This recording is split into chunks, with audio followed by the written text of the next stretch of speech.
Charging point, please.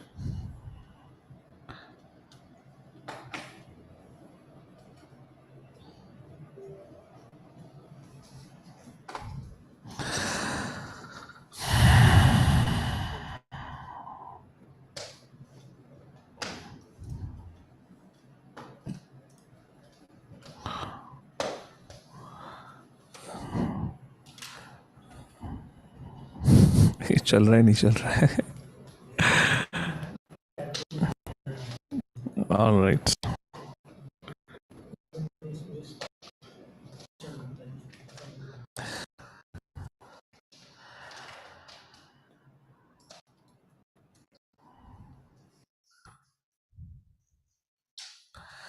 So Hare Krishna, we welcome you for today's Bhagavad Gita class.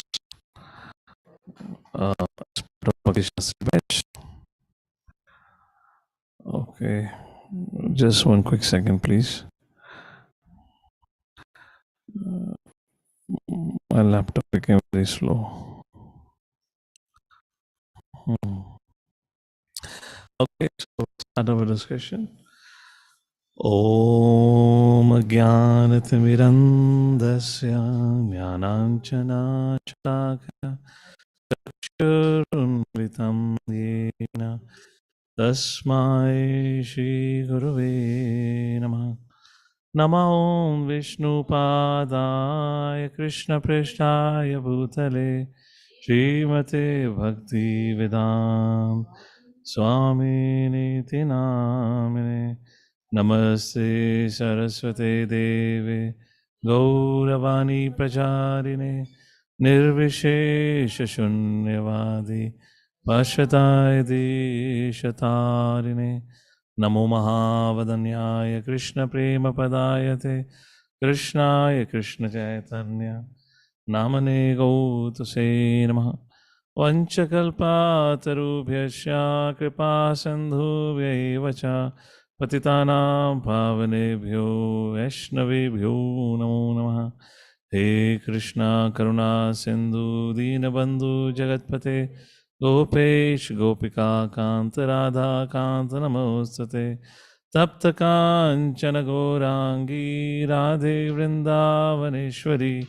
Vrishabhanu Sate Devi Pranamami Hari Priye Jai Shri Krishna Chaitanya Prabhu Nityananda Shri Advaita Gadadhar Shivasadi Gau Bhakta Vrinda Hare Krishna Krishna Krishna Hare Hare Hare Ram Ram Ram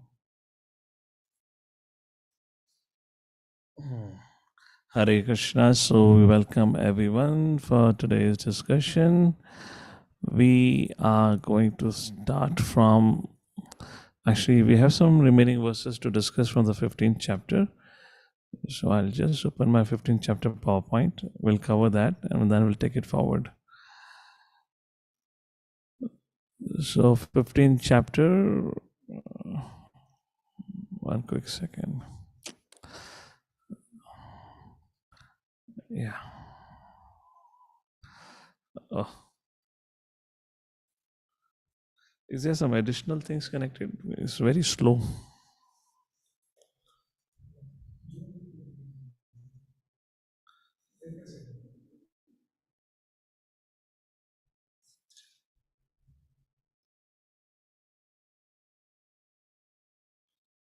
Okay. Fine.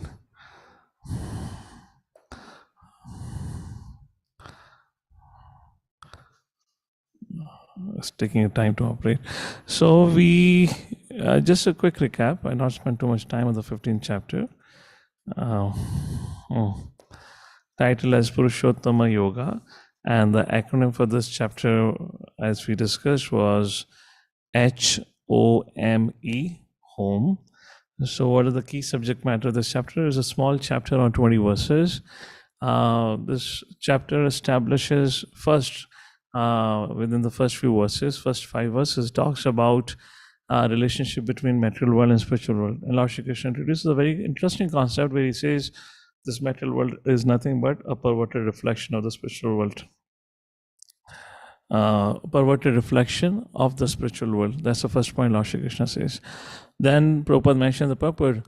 If this world, if this world happens to be the reflection of the spiritual world, an example is given of a banyan tree. When you go to the bank of the river, you see the reflection of the banyan tree. So the reflection of the banyan tree exists on a river, on a water. So where does the reflection of this material world exist? Is a question for all of you. Where does the reflection of this material world exist? Yes, Mother Chintamani, go ahead. On our desires. Perfect answer. Yes, thank you, Mother. It's on desires. So the difference between any one of us, each one of us, including the pure devotee, is only in our desires. And that's the only thing. If somebody has got a material conception, material desires, then we have a material world, reality of material world. And if in case somebody has got completely purified of this material conception, has reinstated himself into his eternal position, a high eternal position, a servant of the Lord, even the material world becomes like a spiritual world. So more or less this was the subject matter that began with. And then Lord Shri Krishna from verses 6 to 11 talks about options, which means, Krishna says, Mame Vamsu Jiva Loka Jiva Bhuta Sanatana. You are my eternal part and parcel, my dear Arjuna. So the discussion happens between Arjuna and Krishna. Arjuna says, my dear Lord, the life is meant to enjoy. I mean, this is Vishnu Thakur is presenting an idea, not exactly is what he mentioned, but is the kind of a unspoken words, as Vishnu Thakur mentions. In other words, Lord Shri Krishna says, if in case you don't attain to the spiritual world, you again and again keep on coming back to this material world, and you keep on taking birth, birth, death, old age, disease, you keep on going through the cycle of it.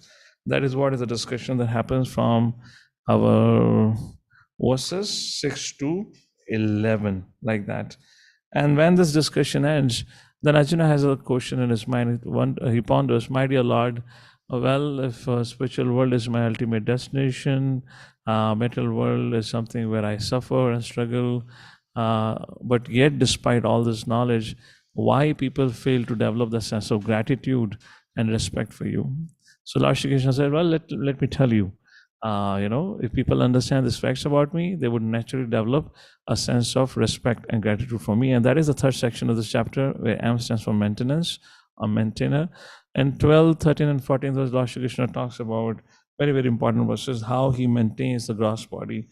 Yadaditya kadam tejo jagadasate akilam. The light or the heat emanated from the sun is nothing but my energy. Yet chandram siya chagno. And also the energy of the moon and of the fire is nothing but my energy. Not only this, Arjuna, text number 13, Gama Vishesha Bhutani, I enter each and every planet, Dharayami Hamojasa, and I am the one who's floating each of these planets into the respective position. Pushnami Chaushadi Sarva, Soma Bhutvarasatmakaha.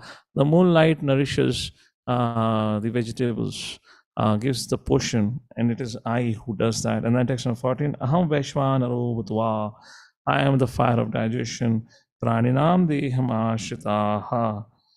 for all living entities. Prana pana samayukta. I am the incoming and outgoing air. Pachami annam chaturvida. And I help in digestion of 4 kinds of foods. So then in text number 15, Krishna says, not only the body, but I also help maintain the subtle body. Subtle body, thinking, feeling, willing, decision making, all is a function of subtle body. Krishna says, Sarvasya chaham hidi sannivishto mataha smriti jnanam apohanam cha. Mataha, from me, smriti, memory, jnanam, knowledge, apohanam, forgetfulness, this all comes from me.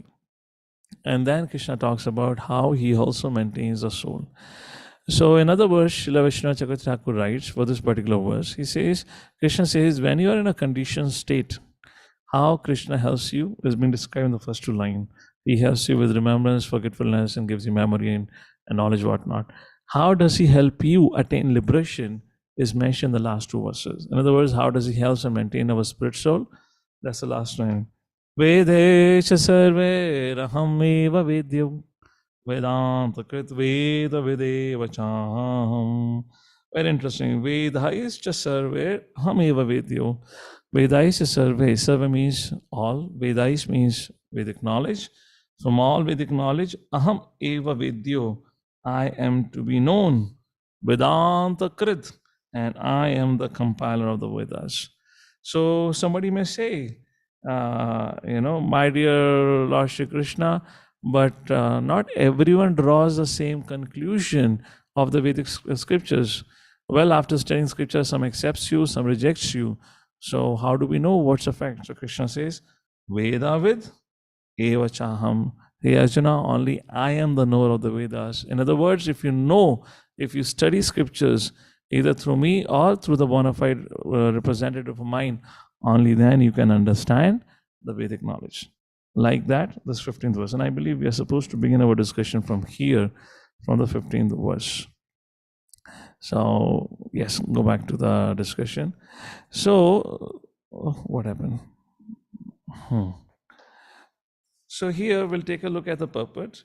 But before that, let me just ask you, Lord Shri Krishna is saying, Sarvasya Chaham Hidi Sannivishtu.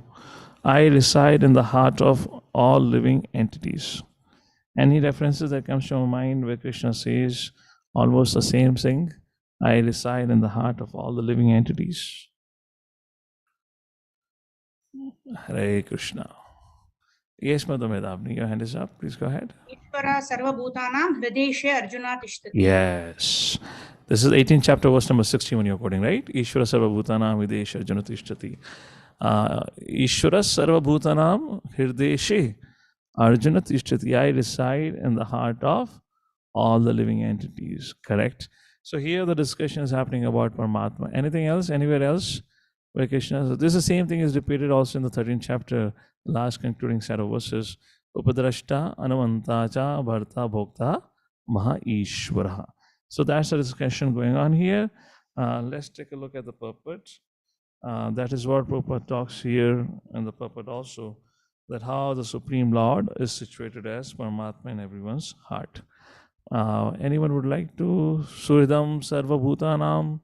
Suridam, that is Suridam Sarva Bhutanam. I'm the friend for all. That doesn't necessarily addresses about Paramatma.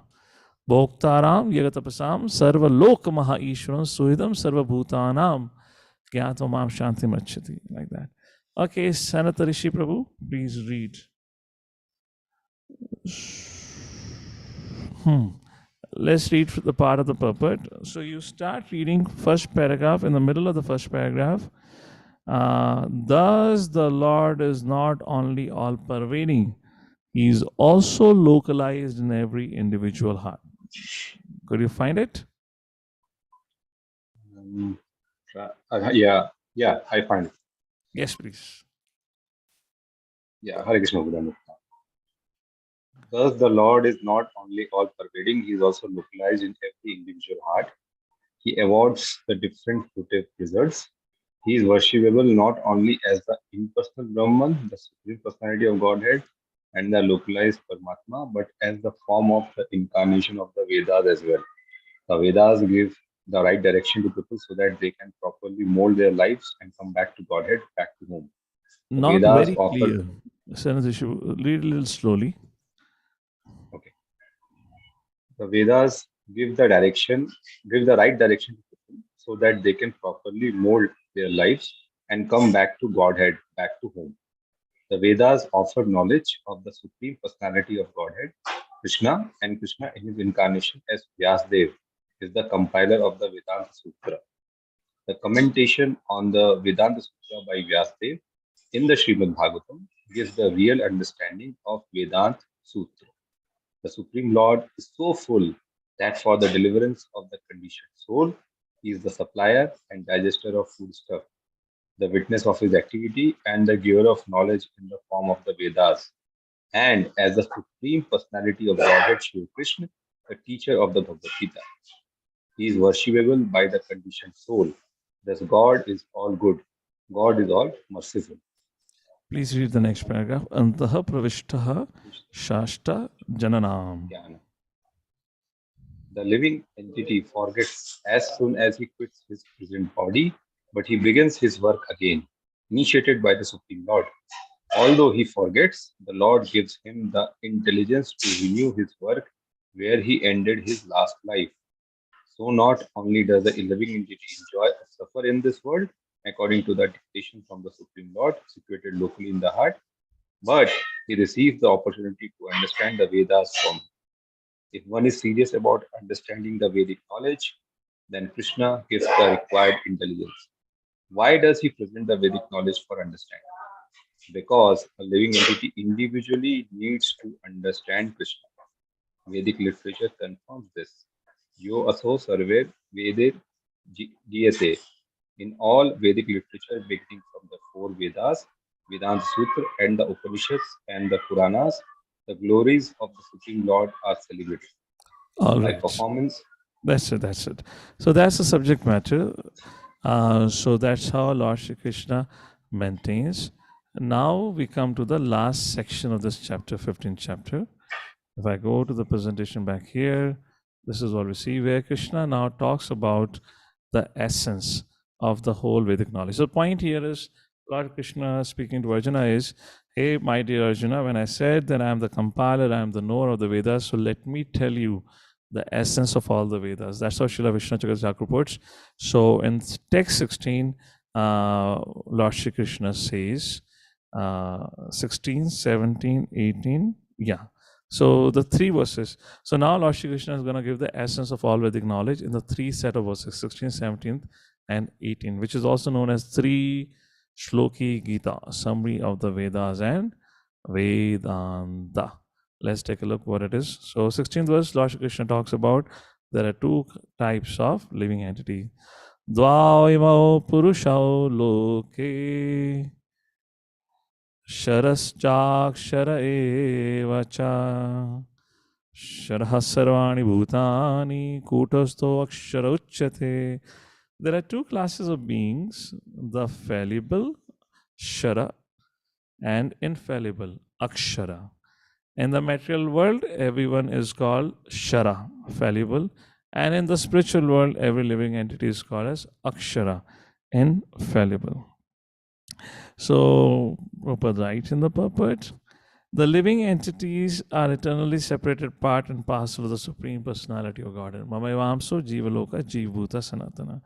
When they come in contact with material world, they are called as Jiva Bhuta. And the Sanskrits were given here are Sharaha Sarvani Bhutani. Mean that they are fallible. Fallible means they are, they're defeated in their efforts. Those who are in oneness with the Supreme Personality Godhead, however, are called infallible. Oneness does not mean that they have no individuality, but they are that there is no disunity. Prabhupada writes in the Srimad oneness means the oneness of purpose. They are all agreeable to the purpose of the creation. Of course, in the spiritual world, there is no such thing as creation. But since the Supreme Personality God has stated Vedanta Sutta is the source of all emanations, that conception is explained here. So in essence, so the very first thing Krishna mentions here, there are two kinds of living beings, one who lives in the material world, and another who lives in the spiritual world. There is a first conclusion here of Vedic knowledge. Now, the second conclusion is about Krishna. Now, the Supreme Personality Godhead, who is different than these two kind of living beings, exists as Paramatma. Text number 17. Uttama Purushastvanyah Paramatmeti Udaratah Yo Lokatrayam Avishya Vivarti Avyayishvara. Besides these two, there is a greatest living personality, the Supreme Soul, the imperishable Lord Himself, who has entered the three worlds and is maintaining them. This is 17th verse, correct. 17th verse like this. Lord Shri Krishna says. So Prabhupada writes in the purport, in the middle, the Upanishadic verses runs as follows: Nitya Nityanam Chetana Chetanam. The purport is that amongst all the living entities, both conditioned and liberated, there is one supreme living personality, the Supreme Personality of Godhead, who maintains them and gives them all the facility of enjoyment according to different work. So this whole concept of maintaining and giving permission for all the actions is performed by Paramatma.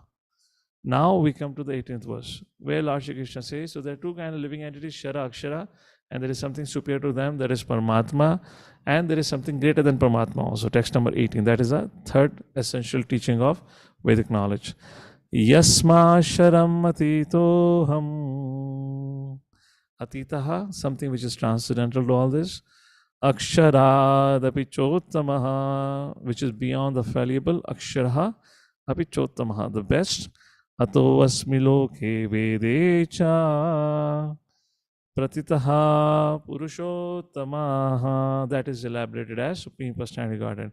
Because I am transcendental beyond both the fallible and infallible, and because I am the greatest, I am celebrated both in this world and the Vedas as that Supreme Personality of Godhead. So these are the three essential teachings, as Lord Shri Krishna tells to Arjuna. There are two kinds of living entities, one in material world, one in spiritual world, concept of Paramatma and the concept of everything above. That is the Supreme Personality of Godhead. The three conclusions. Paramatma, maintainer of three worlds, and Purushottamaha. So, text number 19 and 20. Arjuna ponders, my dear Lord, what are the activities of one who has understood these three essential teachings of Vedic knowledge? Or the conclusion, Lord Shri Krishna says, text number 19. What is that? Yo mam evam asammudho janati purushottamam sa sarvavid bhajati mam sarva bhavena bharata. So whoever knows me as a Supreme Personality of Godhead without doubting is the knower of everything. Yomam evam asamudho, without a doubt. Janati Purushottama, who knows me. Sa sarvavid bhajati mam, he engages in, he therefore engages himself in sa sarvavid bhajati mam, devotional service. Sarvabhavena bharataha, in all respects. He engages into his Lord Krishna's devotional service. Reading the last paragraph of the purport, would anyone like to read the purport, please? The last paragraph. Mother Kishori Nani, your hand is up. Go ahead. The word bhajati is very significant. The word bhajati is very significant. In many places, the word bhajati is expressed in relationship with the service of the Supreme Lord. If a person is engaged in full Krishna consciousness in the devotional service of the Lord, it is to be understood that he has understood all the Vedic knowledge. In the Vaishnava Parampara, it is said that if one is engaged in the devotional service of Krishna, then there is no need for any other spiritual process for understanding the supreme absolute truth. He has already come to the point because he is engaged in the devotional service of the Lord. He has ended all preliminary processes of understanding. But if anyone, after speculating for hundreds of thousands of lives, does not come to the point that Krishna is the Supreme Personality of Godhead and that one has to surrender there, all his speculation for so many years and lives is a useless waste of time. Hare Krishna. Hare Krishna. And now we come to the concluding verse of this chapter, text number 20, where Krishna says, Iti guhyatamam shastram idam uktam maya nagaha etad buddhva buddhimahan syat krita krityascha bharataha. Krishna says, Iti guhyatamam shastram. This is the most confidential part of the Vedic scripture. Iti uktvam maya anagaha, which is explained by me to you, maya anagaha, because you're sinless. Etad buddhva buddhiman syat. By understanding this, you will become wise. Krit krityascha bharataha. Krit krityascha bharata, and all your endeavor will know perfection. So, very interesting purport. So, Prabhupada writes, we can see.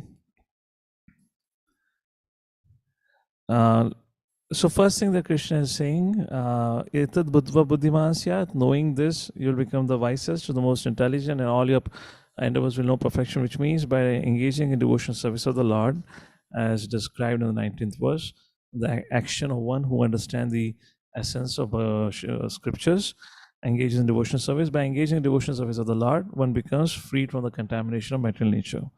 Now, Prabhupada focuses on why Krishna says you are anagha, sinless. What's the meaning of it? So if you look at the third paragraph of the purport, from there we can start reading the word anagha. Madanjana, your hand is up. Please go ahead. Hare Krishna Prabhuji. Yes. Everyone must take to this consciousness of Krishna Next and paragraph. engage in Next okay. paragraph. The word anagha, by which? The word anaga by which Arjuna is addressed is significant. Anaga, O sinless one, means that unless one is free from all sinful reactions, it is very difficult to understand Krishna. One has to become free from all contamination, all sinful activities, then he can understand. But devotional service is so pure and potent that once one is engaged in devotional service, he automatically comes to the stage of sinlessness. Very beautiful purport. Prabhupada first speaks how Krishna is speaking, becoming sinless. And then by the time when we read it, we might become a little discouraged. Oh, really? I got to become fully sinless and I can understand. And Prabhupada concludes with some encouraging words. But devotional service is so pure and potent that once one is engaged, he automatically comes to the stage of sinlessness. Now, Prabhupada continues speaking the encouraging words. Read the next paragraph. While one is performing devotional service in the association of pure devotees in full Krishna consciousness, there are certain things which require to be vanquished altogether. Okay. The most important thing. Yeah, what happens when we are performing devotional service under the guidance of a pure devotee? We all probably have read Srimad Bhagavatam first canto. We have a story of Narada boy who gets the opportunity to learn about the science of Krishna consciousness and the association of Bhakti Vedantas. And then what happens? Why association is emphasized so much? Any thoughts from anyone on this? The association of advanced devotees. Oh, my computer is super slow. Yes. Anyone would like to reflect anything on this? Anadi and Shuman Prabhu. Why can't I just chant my 16 rounds, read Bhagavad Gita, go back home back to Godhead? Why this devotee sangha? Can't I be just at home and do my peaceful chanting? Why it is said again and again, take, have association, that too of advanced devotees. Krishneti yasya garitam manasadriyeta dikshasi chit pranitibhischa bhajan tamisham shushrushriya, anya nindadi shunyam hridam ipsita sangalabdha. This is Nano White text number 5. So emphatically, Srila Rupa Goswami writes that everyone should aspire to take association of devotee whose heart is freed from all kinds of fault finding. Why take association? So what happens? When one is performing devotional service and association, there are certain things which require to be vanquished altogether. Yes, Anadi and Shuman Prabhu. So Hare Krishna Prabhuji. So Prabhuji, by taking devotee association, even if one does not have any other qualification, right? So like Prabhupada sometimes quotes in the case of Narada the boy that even if one is not a Brahman, one is not learned, one is not has other qualifications, just because of devotee association and serving devotees in their association gives one all the required qualifications to kind of progress. Yeah, that's the question. What is that qualification? You're making a Shastri comment here. Your statement is totally valid. So Prabhupada says, certain things are expected to be vanquished altogether.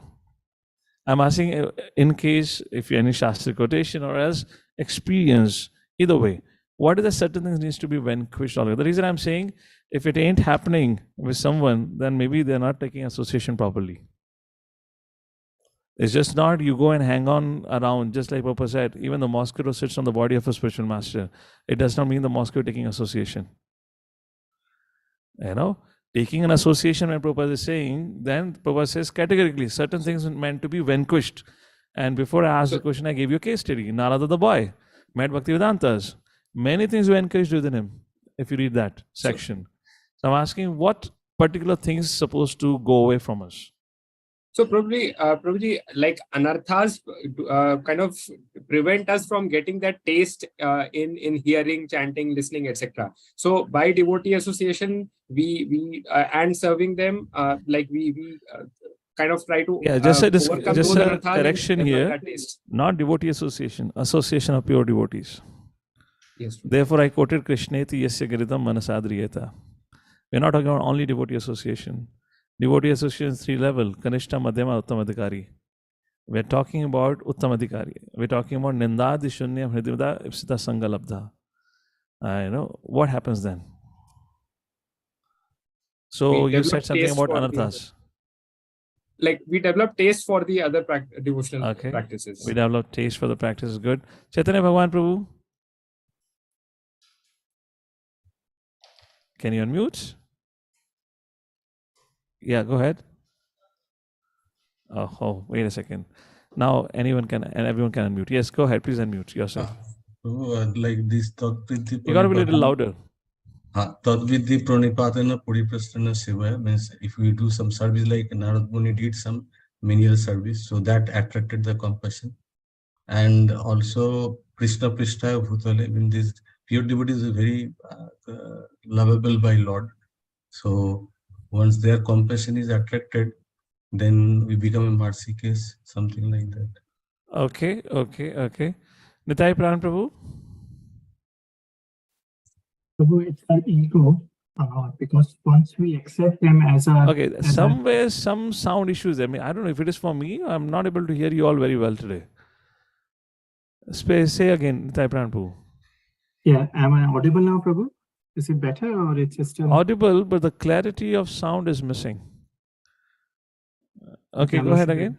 Yeah, so I'm saying that once we get the association of the pure devotee, it's our ego which basically vanquish, because we accept them as a senior authority and we take their instruction and try to follow their instruction. Okay, so we take the instructions seriously and all that. ठीक है. Fine. Okay. Mother Medhavni. Prabhu, I wanted to quote Srimad Bhagavatam, Nashta Prayeshu Abhadreshu Nityam Bhagavata Sevya. So it refers to the person Bhagavata.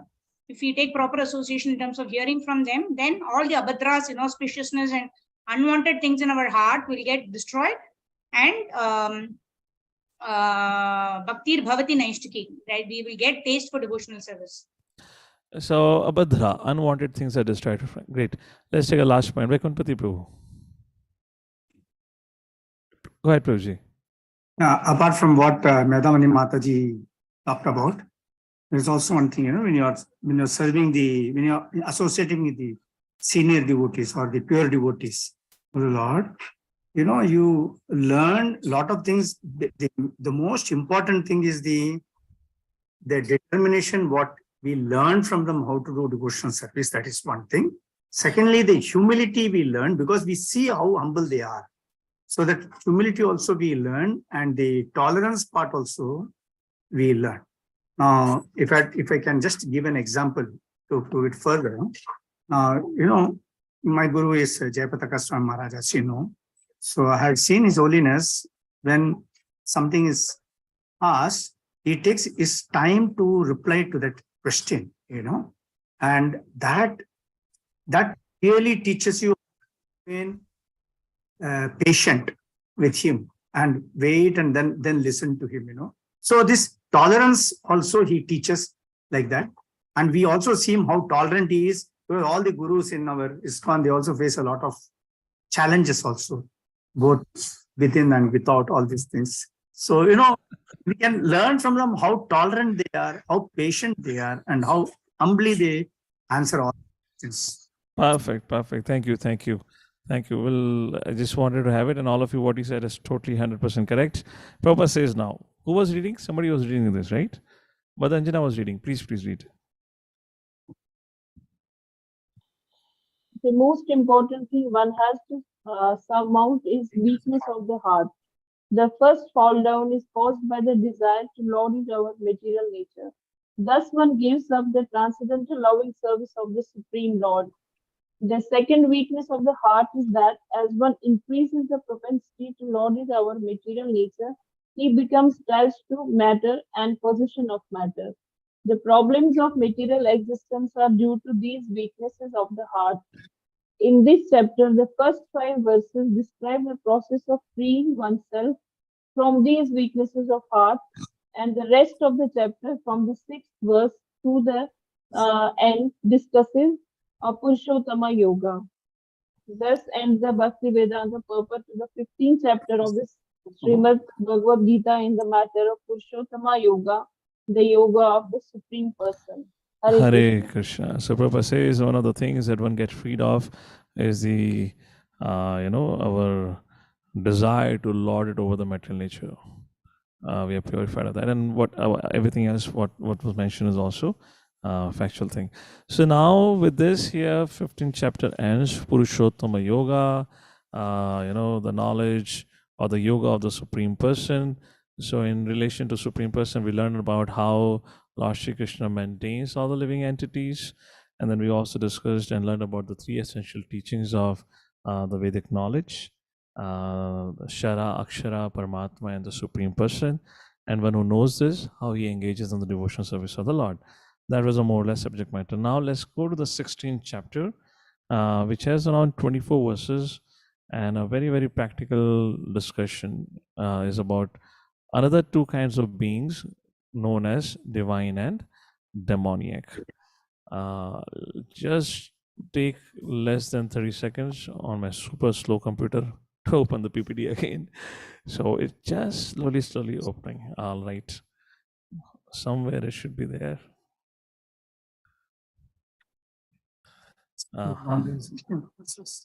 Is my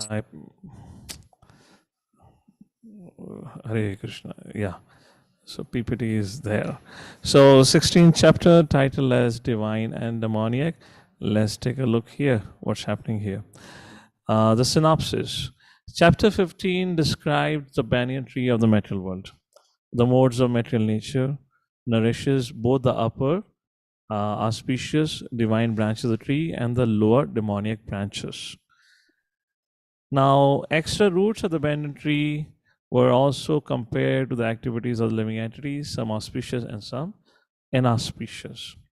Now, chapter 16 explains the divine qualities that elevate one on the tree and leads ultimately to liberation, and also explains the demonic qualities and the mentality which drives one lower on the tree and ultimate to hell. That's the subject matter here.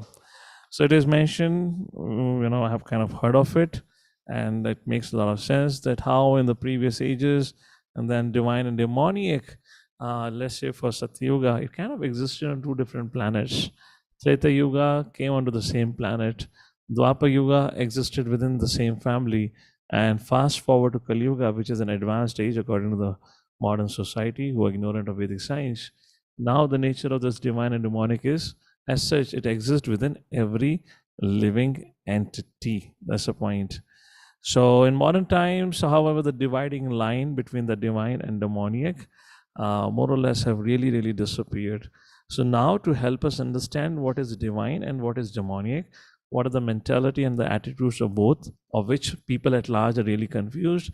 Even a demon today consider himself a sage, what to say about it. So Krishna here is going to talk about the attributes and qualities of both divine and demoniac, where Lord Shri Krishna exposes systematically the attitudes and behaviors of one which destroys one's growth in Krishna consciousness. Before we do that, let's take a quick look. I don't know how well it will go. Well, okay. So I'm doing a quick analysis here. I don't know how well we can do it here because all of you are online. But divine, we all know somebody who obeys God's laws. Demoniac, which means who disobeys. Divine means selfless service, and demoniac means selfishly concerned about one's own gratification. Divine knows whatever he possesses belongs to the Lord. Whereas demonic thing, everything I possess is obtained by my own abilities. The divine think before acting, whereas demonic mentality just do it. Divine depends on the advice of Guru Sadhu Shastra. Demoniac, I do what I like. I don't care for anyone. And the goal is eternal life of bliss, knowledge, and service to Lord. Whereas the goal for demonic people is immediate pleasures for sense gratification. So let's begin with this chapter. The acronym for this chapter, there's 24 verses. The acronym is as DOG, dog. The first 6 words talk about divine and demoniac, and then O, The next section is largely about the outlooks of demoniac people from verse number 7 to 20. And then the last section will talk about the gates to hell, gates to hell, like that. So divine and demoniac. So what are the divine qualities? We'll start reading in a short while. The divine quality is said to be one which elevates us, whereas demonic qualities brings about, it kind of brings about destruction of an individual. And these are the results of nature and nurture. So one thing we need to remember, that we definitely carry the impressions from our previous lives, our willpower and determination, and the activities that we choose to do in this life can significantly alter our past life impressions. So to begin with, Lord Shri Krishna in this chapter, first of all, describes the 26 qualities of a saintly person, and then he goes on describing all the 6 major qualities of a demon. So let's take a look. We have the divine qualities. We'll take a look at the verses now. So text number 1 to 3, Shri Bhagavan Uvacha Abhayam Sattva Samshodhe Jnana Yoga Vayavasthitihi Danam Damascha Yagnascha. I can't count it now. You'll have to count it. Swadhyayas Tapa Arjavam Ahimsa Satyam Akrodhas Tyaga Shantirapayishunam Daya Bhuteshu Loluptvam Mardavam Harichapalam Teja Shamadriti Saucham Adroho Natimanita Bhavanti Sampadam Daivam Abhijatasya Bharataha. Very beautiful line, the last line. Bhavanti Sampadam Daivim. This is said to be the property. Sampadam, which means sampatti, bestow, Devim. So all these qualities which has been described, Bhavanti Sampadam Devim Abhijatasya Bharata. So this belongs to the one who is born of divine qualities. Let's take a look at the translation. Krishna says, well, we'll go by word. That will be more interesting. Abhayam, fearfulness. Fearlessness, sorry. the saintly quality is fearlessness, abhayam. I said fearfulness. Fearlessness, okay. Fearlessness, sattva samshuddhi, purification of one's existence. The goal of karma yoga, if you remember, in the 5th chapter we talked about, what is the consciousness behind performing work? The goal is purification. Jnana yoga vayavasthitihi, situated in knowledge. Jnana yoga, situated in knowledge of who am I on the Lord. Then 4th,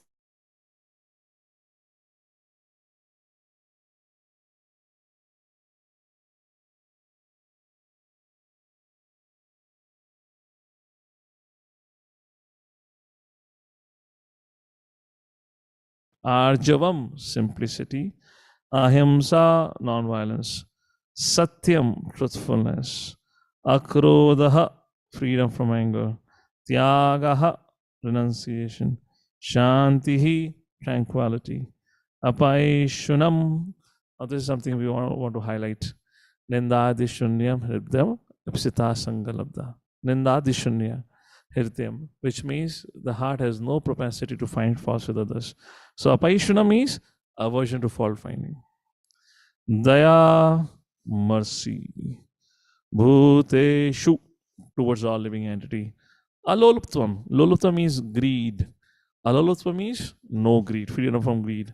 Madhavam. Madhavam. It refers to gentlemanly, soft and kind-hearted person. Madhavam. Harir.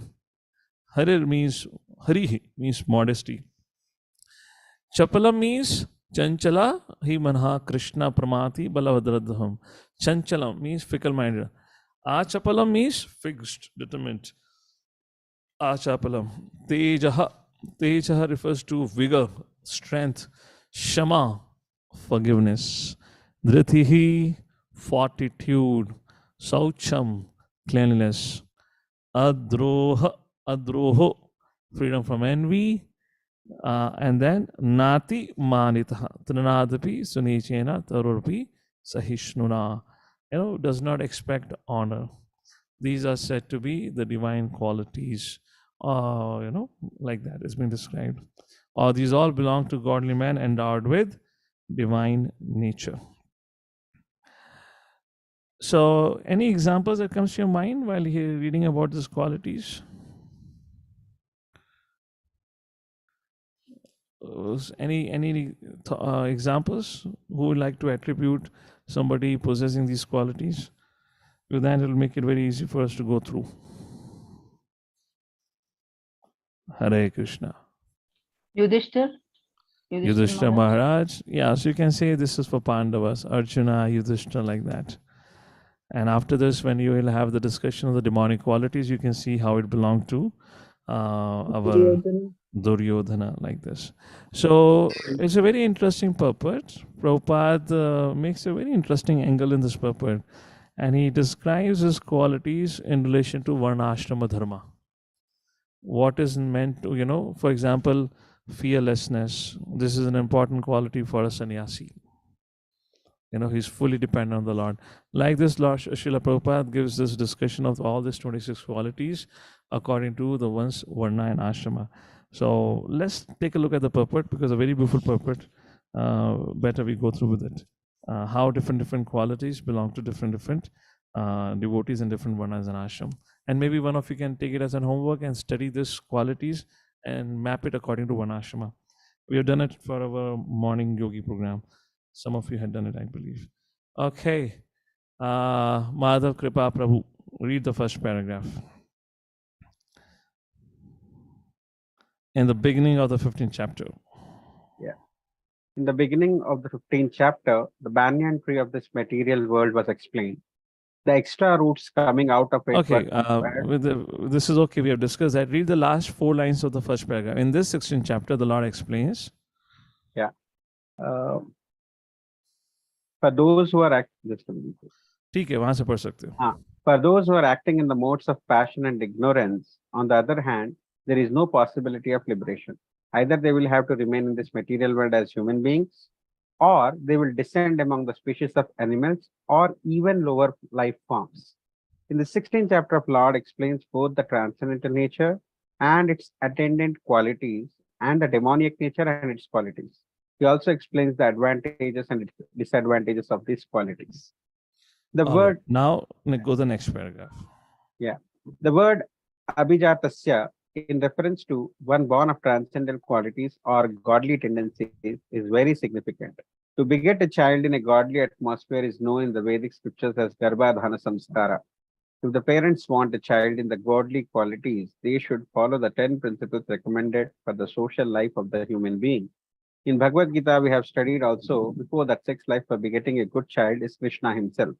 Sex life is not condemned, provided the process is used in Krishna consciousness.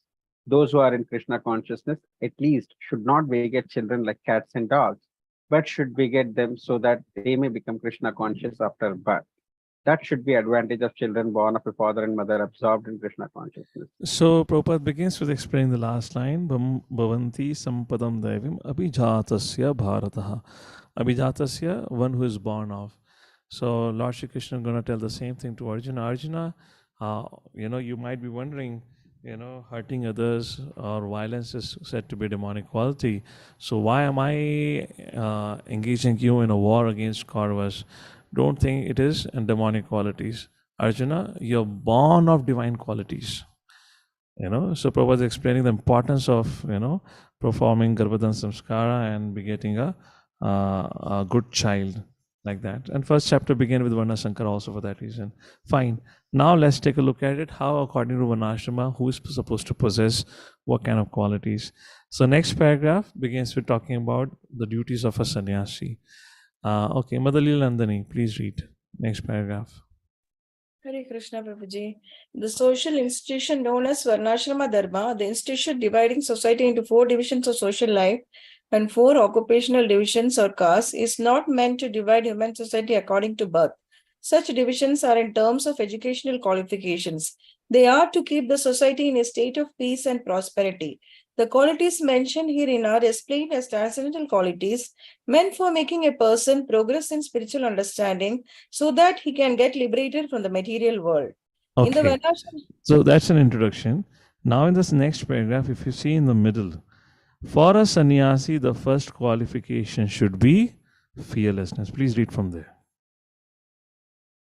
in the Varnashrama institution, the sannyasi or the person in the renounced order of life is considered to be the head or the spiritual master No, of no, all. don't read through the whole thing. Read from the middle of the paragraph. For a sannyasi, the few lines For below. a sannyasi, the first qualification should be fearlessness. Because a sannyasi has to be alone, without any support or guarantee of support, he has simply to depend on the mercy of the Supreme Personality of Godhead. If one thinks, after I leave my connections, who will protect me? He should not accept the renounced order of life. One must be fully convinced that Krishna or the Supreme Personality of Godhead, in his localized aspect as Paramatma, is always within, that he is seeing everything and he always knows what one intends to do. One must thus have firm conviction that Krishna as Paramatma will take care of his soul surrendered to him. I shall never be alone, one should think. Even if I live in the darkest regions of a forest, I shall be accompanied by Krishna and he will give me all protection. That conviction is called abhayam, fearlessness. This state of mind is necessary for a person in the renounced order of life. Hare Hare Krishna. Krishna. Now, next, Prabhupada talks about sattva samshuddhi, purification of one existence. And for that, he gives the example of Sri Chaitanya Mahaprabhu. So, go ahead. Please read the next paragraph. Then he has to purify. His existence. There are so many rules and regulations to be followed in the renounced order of life. Most important of all, a sannyasi is strictly forbidden to have any intimate relationship with a woman. He is even forbidden to talk with a woman in a secluded place. All Lord right. Chaitanya Go a was an few lines ideal below sannyasi. now. The ideal sannyasi. Go a few lines below. The ideal sannyasi was Lord Chaitanya. Yeah, Lord Chaitanya was an idle sannyasi, and when he was at Puri, his feminine devotees could not even come near to offer their respects. They were advised to bow down from a distant place. This is not a sign of hatred for women as a class, but it is a stricture imposed on the sannyasi not to have close connections with women. One has to follow the rules and regulations of a particular status of life in order to purify his existence. For a sannyasi, intimate relationship with women and possession of wealth for sense gratification are strictly forbidden. The ideal sannyasi was Lord Chaitanya himself, and we can learn from his life that he was very strict in regards to women. Although he is considered to be the most liberal incarnation of Godhead, except in the most fallen conditioned souls, he strictly followed the rules and regulations of the sannyasa order of life in connection with association with women. Hare Krishna. Thank you, Mother. Hare Krishna. Very interesting point Prabhupada writes. Because although he's considered to be the most liberal incarnation of the Supreme Personality of Godhead, but Prabhupada says he strictly followed the rules and regulations of the sannyas order. And the few lines below in the same paragraph, Prabhupada writes, Lord Chaitanya said, for a sannyasi, anyone aspiring to get out of the clutches of material nature and trying to elevate himself to the spiritual nature and go back home, back to Godhead, for him, looking to material possessions and women for sense gratification, not even in enjoying them, but just looking toward them with such a propensity, is so condemned that he had better commit suicide before experiencing such illicit desires. So these are the process for purification. Prabhupada is quoting an example of Chodaidas. And then next item is Jnana Yoga Vyavasthitam, fixed in knowledge, the culture of knowledge. Prabhupada continues describing our sannyasi life. Okay, Rakesh Prabhu, go ahead, read. Hare Krishna. The next item is Jnana Yoga. Vyavasthiti, being engaged in the cultivation of knowledge. Sannyasi life is meant for distributing knowledge to the householders and others who have forgotten that real life spiritual advancement. A sannyasi is supposed to beg from door to door for his livelihood, but this does not mean that he is a beggar. Humility is also one of the qualifications of a transcendentally situated person. And out of sheer humility, the sannyasi goes from door to door, not exactly for the purpose of begging, but to see the householders and awaken them to Krishna consciousness. This is the duty of sannyasi. If he is actually advanced and so ordered by his spiritual master, he should preach Krishna consciousness. with logic and understanding. And if one is not so advanced, he should not accept the renounced order of life. But even if one has accepted the renounced order of life without sufficient knowledge, he should engage himself fully in hearing from a bona fide spiritual master to cultivate knowledge. A sannyasi or one is the or one. A sannyasi or one in the renounced order of life must be situated in abhayam, sattva samshuddhi, Must be and situated in fearless. jnana Fearless. yoga vayavastiti, like that. Rakesh, you were Jnana having yoga. some internet issues, so I had to speak over in the last. And then Prabhupada talks about what are the essential qualities for householders. Okay, Anadi and Shuman Prabhu, you can read. The next item is charity. Danam, The next damas. Prabhupada speaks on Dan now. The next item is charity. Charity is meant for the householders. The householders should earn a livelihood by an honorable means and spend 50% of their income to propagate Krishna consciousness all over the world. Thus, a householder should give in charity to institutional societies that are engaged in that way. Charity should be given to the right receiver. There are different kinds of charity, as will be explained later on. Charity in the modes of goodness, passion, and ignorance. Charity is in the mode of goodness is recommended by the scriptures, but charity in the mode of passion and ignorance is not recommended because it is simply a waste of money. Charity should be given only to propagate Krishna consciousness all over the world. That is charity in the mode of goodness. Hare Krishna. Anyone like to comment anything on this? We read again and again. Prabhupada says, spend 50% of the income to propagate Krishna consciousness all over the world. Any thoughts? Any comments on this? Anyone would like to reflect? Prabhupada says, this is that a householder should spend almost 50% of the income to propagate Krishna consciousness. What meaning do we take it for it? We cannot draw meaning. Okay, this was maybe true in 1960s and 70s. Now in 2023, not applicable. Then it will sound like oh, Chaitanya Mahaprabhu said Prithiviti Achi Ate Nagaradi Gram. Maybe at that point in time, not possible now. So, any quick thoughts onto it from anyone? How would you like to explain, or what's your understanding on this? For those of you hands are up, is there something for this answer? If not, you can just lower down, or else I'll just call you out. Okay. Mother Jyoti and Deshdeepak Prabhu, please go ahead. Hare Krishna Prabhuji. Prabhuji, as a practical application, it is like we should pledge that every month a certain portion, whatever according to capacity, whether it's 10% or 15%, but like from my understanding, I would say at least 10%. Okay. All right. Ganpati Prabhu, I'll take your input as a last input, huh? We'll come to you for the conclusion on this. Let's hear from everyone else what they would like to say. Okay, good mother. Anything else? What others would like to say? I believe everyone is Grahastha here. This is largely a Grahastha forum. So everyone should have something to add here. Sanat Rishi Prabhu, what would you like to add? Hare Krishna Prabhu. So it is like a benchmark which Prabhupada has given. Of course, we need to reach up to that level. So as our consciousness level will reach to that level, we will come to that level of contribution. We can start from whatever percentage we can. Ultimately, we need to reach to that. Okay, your voice is not that clear, but what I understand, Sanat Rishi Prabhu is making a good point. And actually, it's a benchmark to reach. And we start whatever we can start with, but it is expected not after 10 lifetimes, but within this lifetime to at least at some point of time to come to that benchmark. Am I correct? Correct. Okay, all right.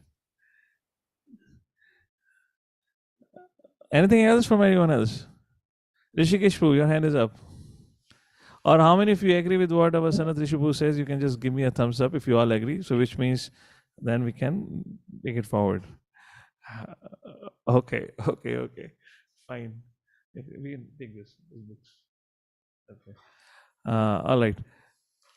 Vekanpati Prabhu, please conclude. Prabhu, this is possible. But like Sankumar Prabhu said, that's right. It starts with that from, like other Mataji also said, with 10%, 15%, 20% as we keep on increasing.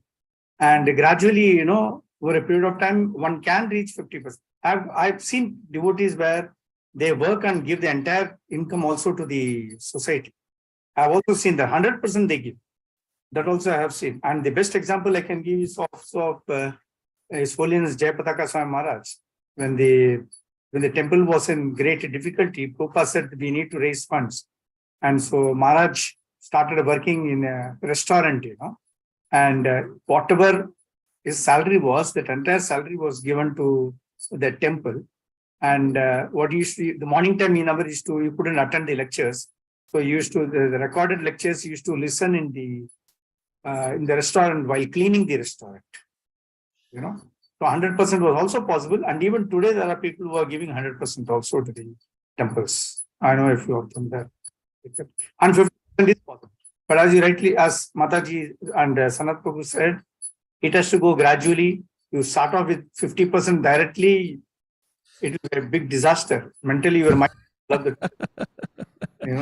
Yeah, thank you. That's it. So how do maybe one more thing. Yes. Yes. This can be done by way of teaching to our children also.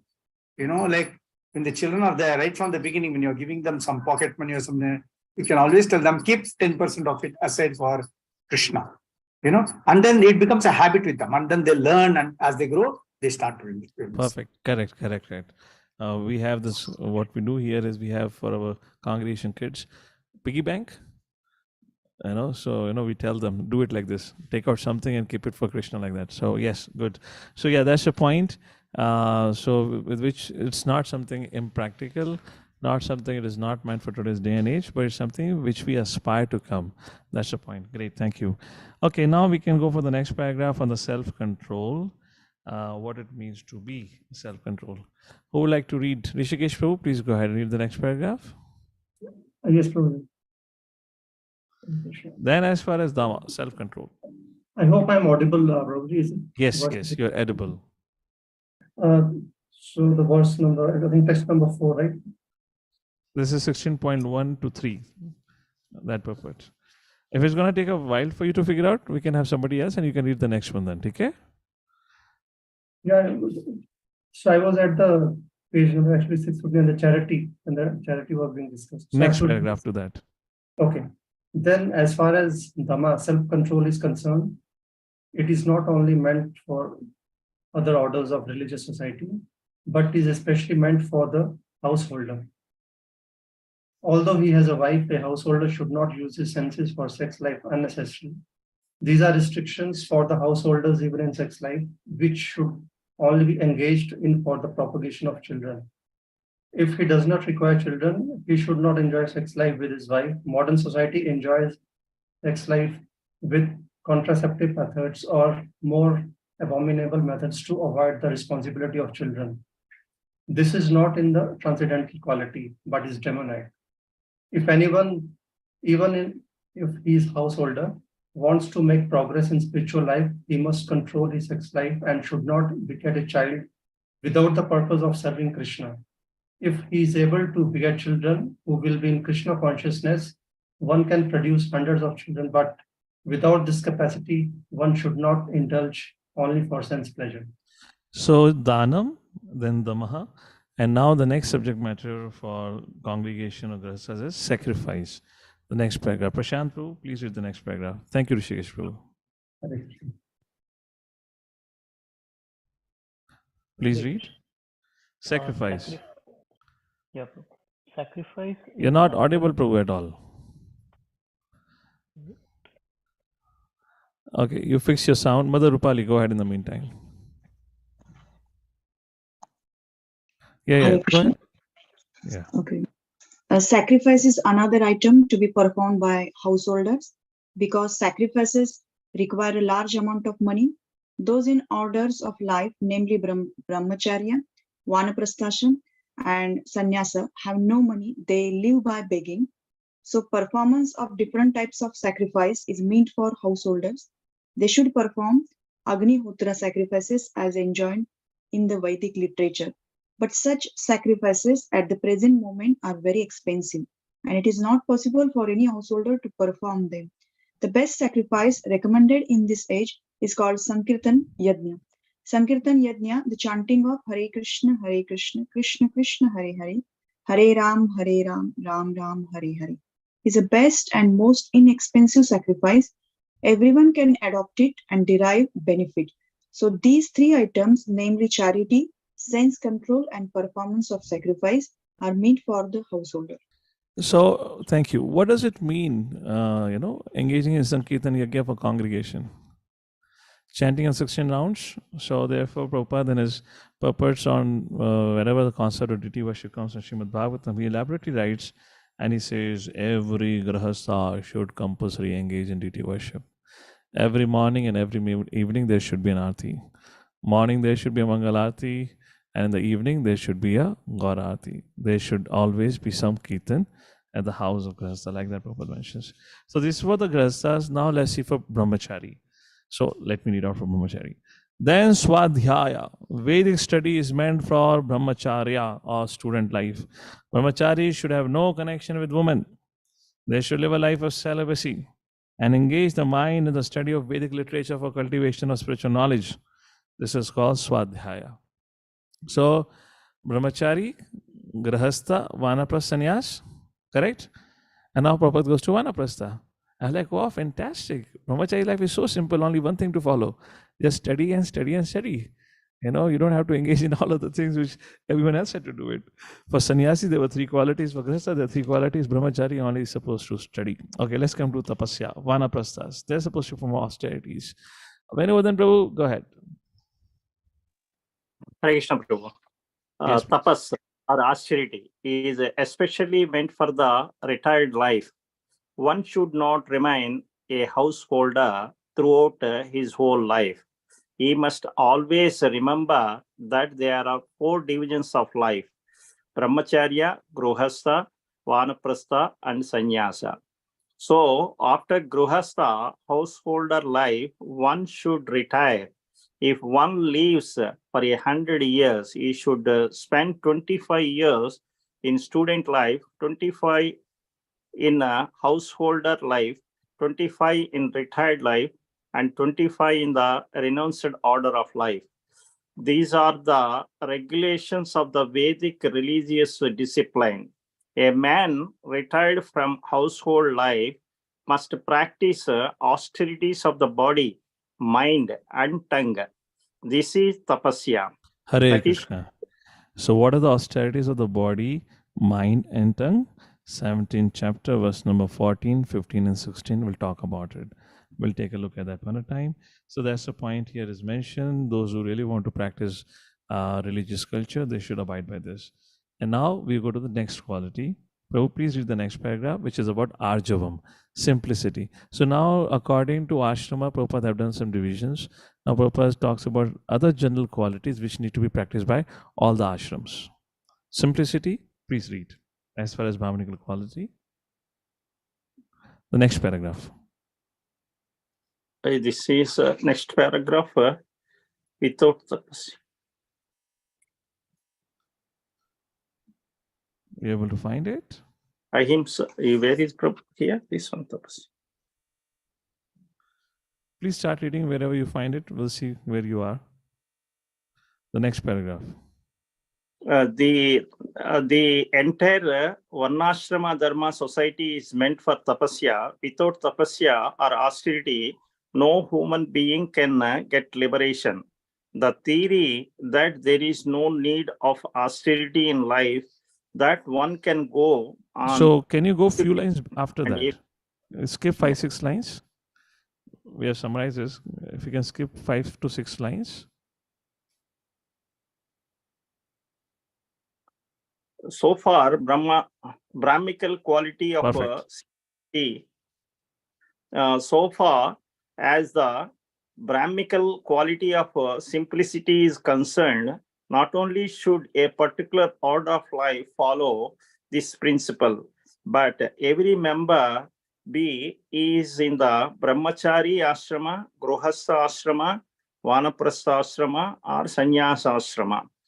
One should be very simple and straightforward. Thank you. So that's a point. Now, henceforward, I'll just summarize quickly. So Prabhupada next talks about ahimsa. What is ahimsa?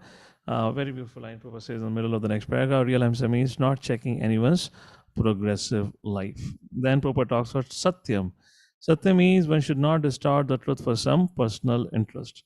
What is akrodha? Akrodha means to check anger. Even if there is provocation, one should be tolerant. But once one becomes angry, his whole body becomes polluted. And then Prabhupada talks about apaishunam, means that one should not find fault with others or correct them unnecessarily.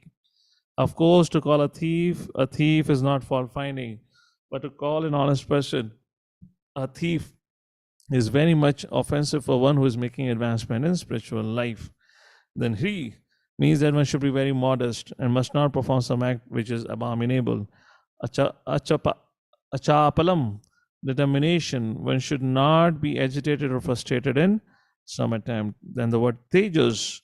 Now, tejas is meant particularly for Kshatriya. They should be very strong in protection. The next, saucham, means cleanliness, not only in mind and body, but in one's dealing also. Then nati manita, not accepting honor, applies to the Shudras, the worker class, which are considered according to the Vedic injunction to be the lowest of the four classes. They should not be puffed up with unnecessary prestige or honor and should remain in their own status. Hindi में कहते हैं अपनी औकात में रहो. It is the duty of the Shudras to offer respect. कहाँ गया मैं? हाँ, to the higher class for the upkeep of the social order, like that. So last paragraph, Mother Manisha, read the last paragraph. All these 26 qualifications mentioned are transcendental qualities. They should be cultivated according to the different status of social and occupational order. The purport is that even though material conditions are miserable, if these qualities are developed by practice by all classes of men, then gradually it is possible to rise to the highest platform of transcendental realization. Hare Krishna. So now, after describing these transcendental qualities, Lord Shri Krishna will speak upon the demonic qualities. Text number 4. Krishna says the 6 demonic qualities. Dambho darpo abhimanascha krodaha paryusham evacha agnianam cha bijatasya patha sampadamasuram. Dambha, pride. Darpa, arrogance. Abhimanaha, conceit. Krodha, anger. Parushyam, harshness. And then Agnianam, ignorance. Cha abhijatasya. So Devam Sampati abhijatasya. So one is born with divine qualities. Now cha abhijatasya pata sampadam asurim. One who is born with such nature is said to be of demoniac. Reading the translation, pride, arrogance, conceit, anger, harshness, ignorance. These qualities belong to those of demonic nature, O son of Pratha. What it means and what are the difference between this pride, arrogance, conceit. If you look at it in English, more or less they sound the same, but in Sanskrit they do have a little different meaning. We'll take a look at it. It's around 1:20. Let's take a break and we'll come back after a break. All right, so we break for what, 10 minutes? We break for 10 minutes. You can have your herbal tea break or whatever break you want to have it, and we'll resume after 10 minutes. Hare Krishna. Jagadguru Srila Prabhupada ki.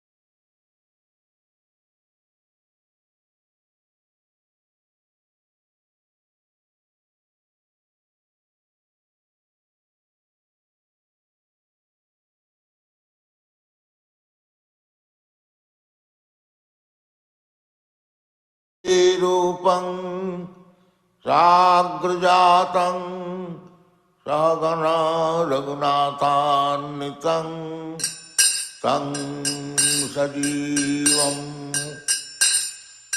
साद्वैतं सावधूतं परिजनसहितं Krishna चैतन्यदेवं Shri Radha कृष्णपादां सहगना Lalita श्रीविशाखान्वितां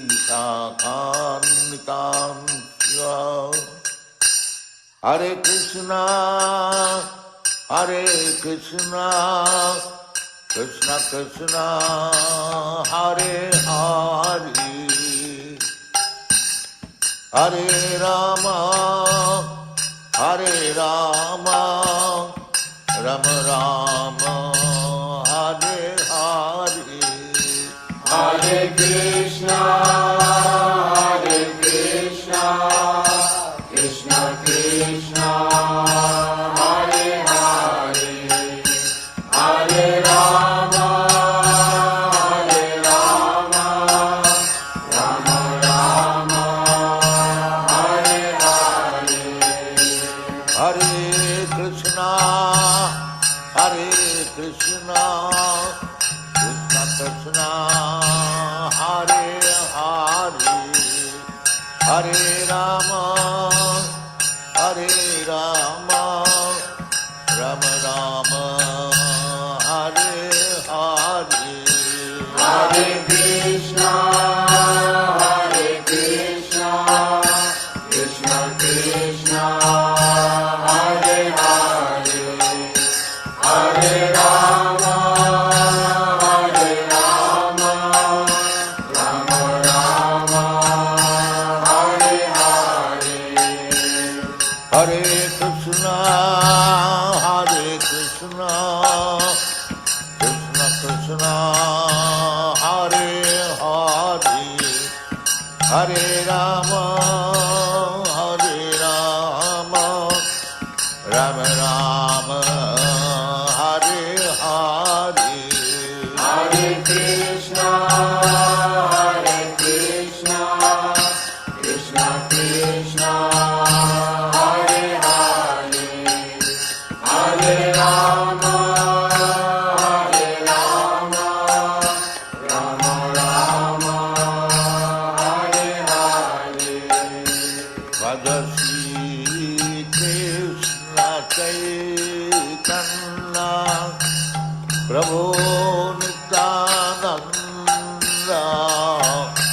Shri Advaita Gadadhar, Srivasadi Gaur Bhakta Vrinda, Bhaja Shri Krishna Chaitanya, Prabhu Nityananda, Shri Advaita Gadadhar, Srivasadi Gaur Bhakta Vrinda, Bhaja Shri Krishna Chaitanya, Prabhu Nityananda, Shri Advaita Gadadhar, Srivasadi Gaur Bhakta Vrinda, Bhaja Shri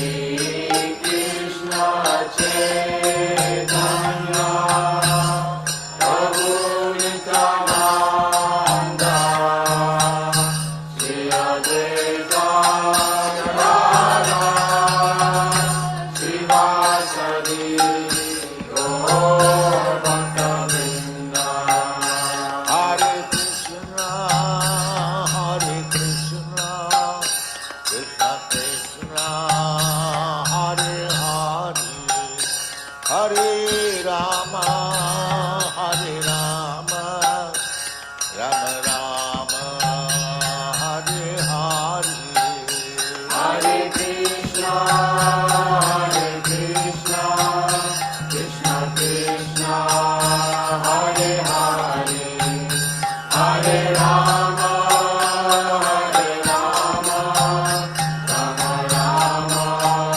Hare Hare, Hare Krishna, Hare Krishna,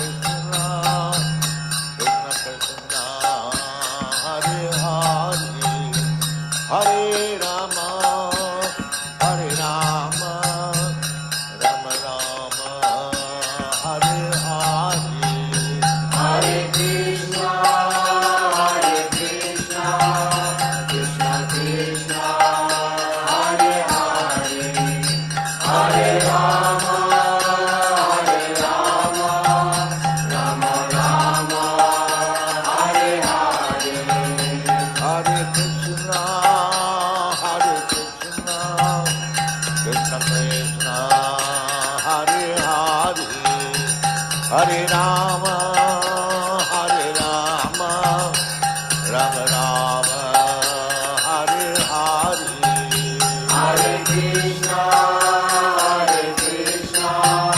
Krishna Krishna, Hare Hare, Hare Rama, Rama Rama, Hare Hare. Hare Krishna, Krishna Krishna, Hare Hare, Hare Rama, Rama Rama, Hare Hare. Hare Krishna, Krishna Krishna, Hare Hare, Hare Rama, Rama Rama, Hare Hare.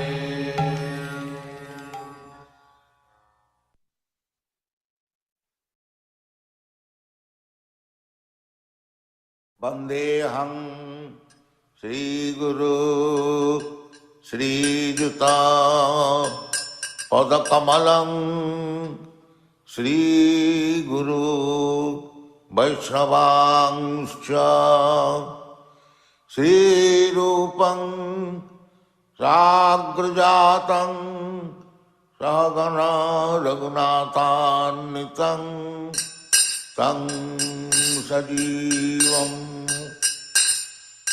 Sadvaitam Savadhutam Parijana Sahitam Krishna Chaitanya Devam Sri Radha Krishna Padam Sagana Lalita Sri Visakhannitam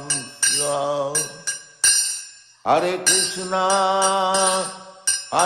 Krishna, Krishna Krishna, Hare Hare, Hare Rama, Rama Rama, Hare Hare. Hare Krishna, Krishna Krishna, Hare Hare, Hare Rama, Rama Rama,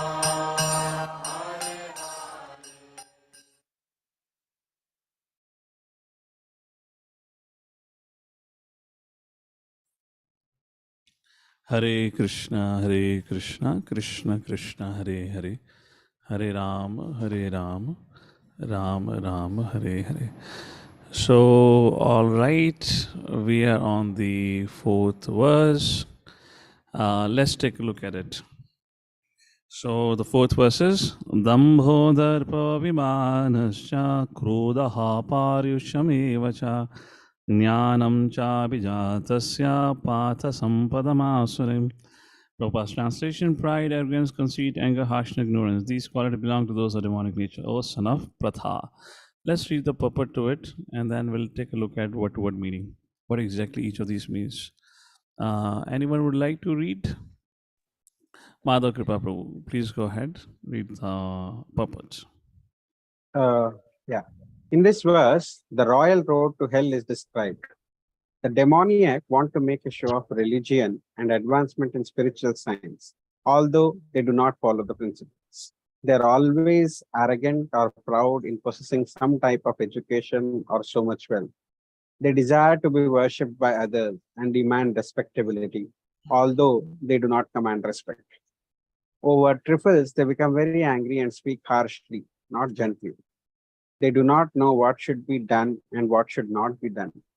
They do everything whimsically according to their own desire, and they do not recognize any authority. These demoniac qualities are taken on by them from the beginning of their bodies in the wombs of their mothers, and as they grow, they manifest all these inauspicious qualities. Okay, so let's take a look at it, what it means, particularly the first three, Dambha, Darpa, Abhimanas. I'm referring to Srila Vishnu Thakur's commentary. Prabhupada have mentioned that also in the same way. Just to make it a clear distinction, Dambha, Prabhupada writes in English as pride, which means to announce oneself as religious even though one has a sinful nature. Pretentious, that's what, a pretentious person. But declaring himself to be a saintly person, but has a sinful proposition. Then darpa means arrogance. Prabhupada writes that in English. What is darpa means? Darpa means pride due to wealth, knowledge. Janma Aishwarya Shuta Shiva Edaman Madha Puman. That is darpa.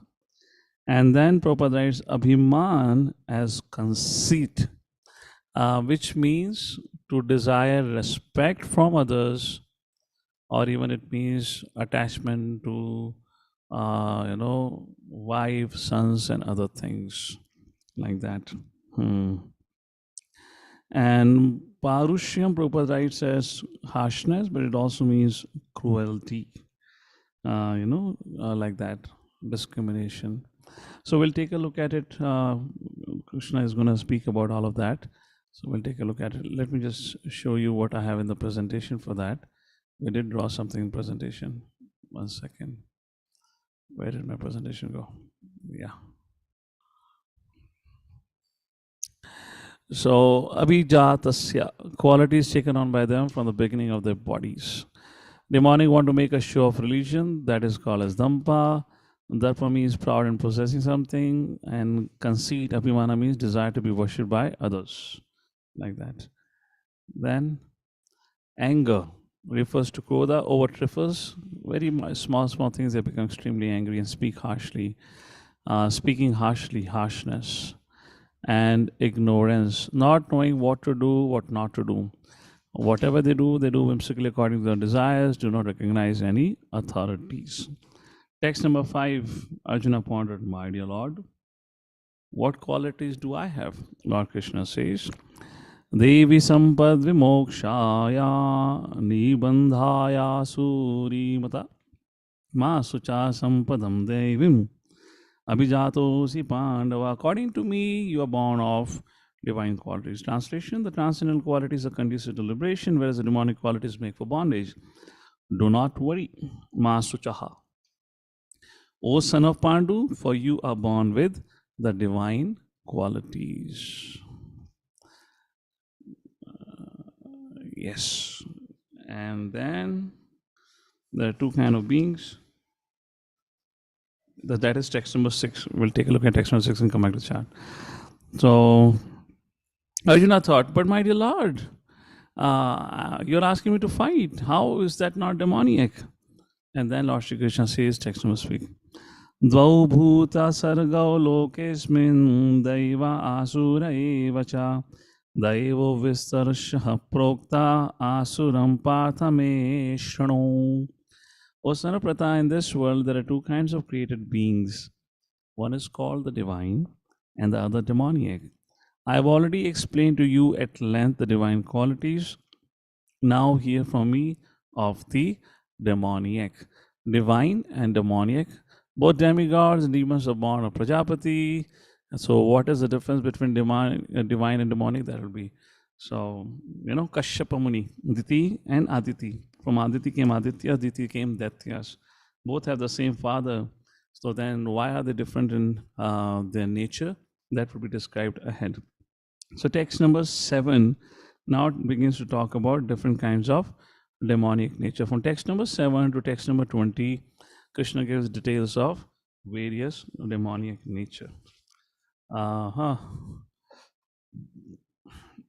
Let me see if I can summarize from the presentation quickly. Is my desire to take part in war due to demonic temperament? Krishna speaks about in the 5th verse. No, Arjuna, you're born of divine nature. Not at all like this. Then Arjuna thought, my dear Lord, how my fighting will not be demoniac? Then Krishna says, Arjuna, there are two kinds of beings, divine and demoniac. Prabhupada writes in the purport, both are born from the same father, but their attitudes, their nature defines them or makes them separate like that. So who is divine and demoniac? What is the dividing line? The dividing line between the divine and demoniac is the dividing line between a demon and one who is divine is adherence to Shastra, not just one's behavior. One must be sincerely trying to follow the Shastra. That's what Lord Shri Krishna says. Srila Prabhupada puts that into proper. And now we come to the second section of this chapter, opinions and outlook of demons. I'll just read out, give you the summary from the presentation, then we'll take a look at the purport. So to reassure Arjuna that he is of divine nature, now Krishna will distinguish the activities, mentality, and the qualities of one who has demonic propensities. And Krishna says such miscreants or such kind of behavior, they are cast into repeated births in undeveloped lower species of life. Now, of course, this may sound a little harsh and judgmental at the side of the Lord. Why Krishna has to give them this kind of a punishment. Here, Lord Shri Krishna will explain how such a treatment of putting them into a hellish condition of life is actually a progressive course of action for them to help uplift their consciousness. So the demonic qualities, demonic outlooks produces immeasurable anxiety for oneself and for others. It is a case of hate the deceased, not the deceased. In other words, by giving them punishment, by casting them into hellish conditions of life, is actually helping them to recover from that kind of mentality. Let's take a look at it. So demonic nature and activities. First, they neglect Shastra. So this is just a synopsis. Then we'll take a look at it. We have divided this into based on certain attributes, and I had given the verse numbers. They are ritualistic. Now, what do you mean by neglect Shastra? They don't know what to be done or what not to do. They just whimsically follow whatever the mind says. And then ritualistic, again, Krishna says, Avidhi Purvakam and Vidhi Purvakam. What is Vidhi Purvakam? Even worship of Devatas is called as Vidhi Purvakam if it is done with an understanding they are part and parcel of the Lord. But same worship of the gods becomes Avidhi Purvakam when we distinguish them or consider them as on the same platform with the Supreme Personality Godhead. It becomes Avidhi Purvakam. Ritualistic, just done for some purpose. Performing Ugra Karma. Unclean habits, which means they don't take bath, no internal cleaning, etc., etc. Demoniac philosophy, this is perform Ugra Karma, no proper behavior, untruthful, TK, perform acts, mentality, perform Ugra Karma. 17th, TK, we'll take a look at it. Demonic philosophy and realizations. World is unreal with no God in control. Example, world is unreal and with no God in control. Big Bang theory, chance theory, Darwin's theory. And for them, the world is produced of sex desire, which means there is no superior control, there is no existence role, there's only one life, and life is only meant for enjoyment. What is the other philosophy? Goal of life to gratify senses. Such people have no faith in karma or next life, and they perform all kinds of abominable actions like that. Goal of life is to gratify senses. Then they try to take God out of picture. And the perfect example is the modern day education. The movies and the books that we read about is all about, promoting atheistic ideas. So that's what demonic philosophies and realizations that there is no God in control. What is the demoniac mentality? First, I am the controller and enjoyer. Next, I am perfect, powerful, and happy. Next, they take shelter of insatiable lust. I am perfect, powerful, and happy. Everything is being done by my potency. I am the only doer. They take shelter of insatiable lust, just like Hiranyakashipu, just like Ravana for that reason. Envious of the Lord and scriptures, just like Hiranyakashipu, he wanted his citizens to chant his names, not the name of Lord Vishnu, like that. That's their mentality. And what is the result of this demoniac work? They are perplexed by immeasurable anxiety. Never, they don't have ever a situation where they could have peace. Perfect example is Dhritarashtra and Duryodhana could never sleep peacefully. Kamsa, nightmares he used to have. Bound up by a network of desires, they're caught up in www, World Wide Web of Maya Devi. Deluded and bewildered by false ego, strength, pride, lust, anger, which means there's no limit for the desire to enjoy. They're always planning to increase the stock of wealth. They think that all is advancement due to current endeavor, not because of karma. And if anyone comes on the way of sense gratification, becomes their enemy, like that. That's the whole thing. And then fall down into hellish, abominable life in demoniac species.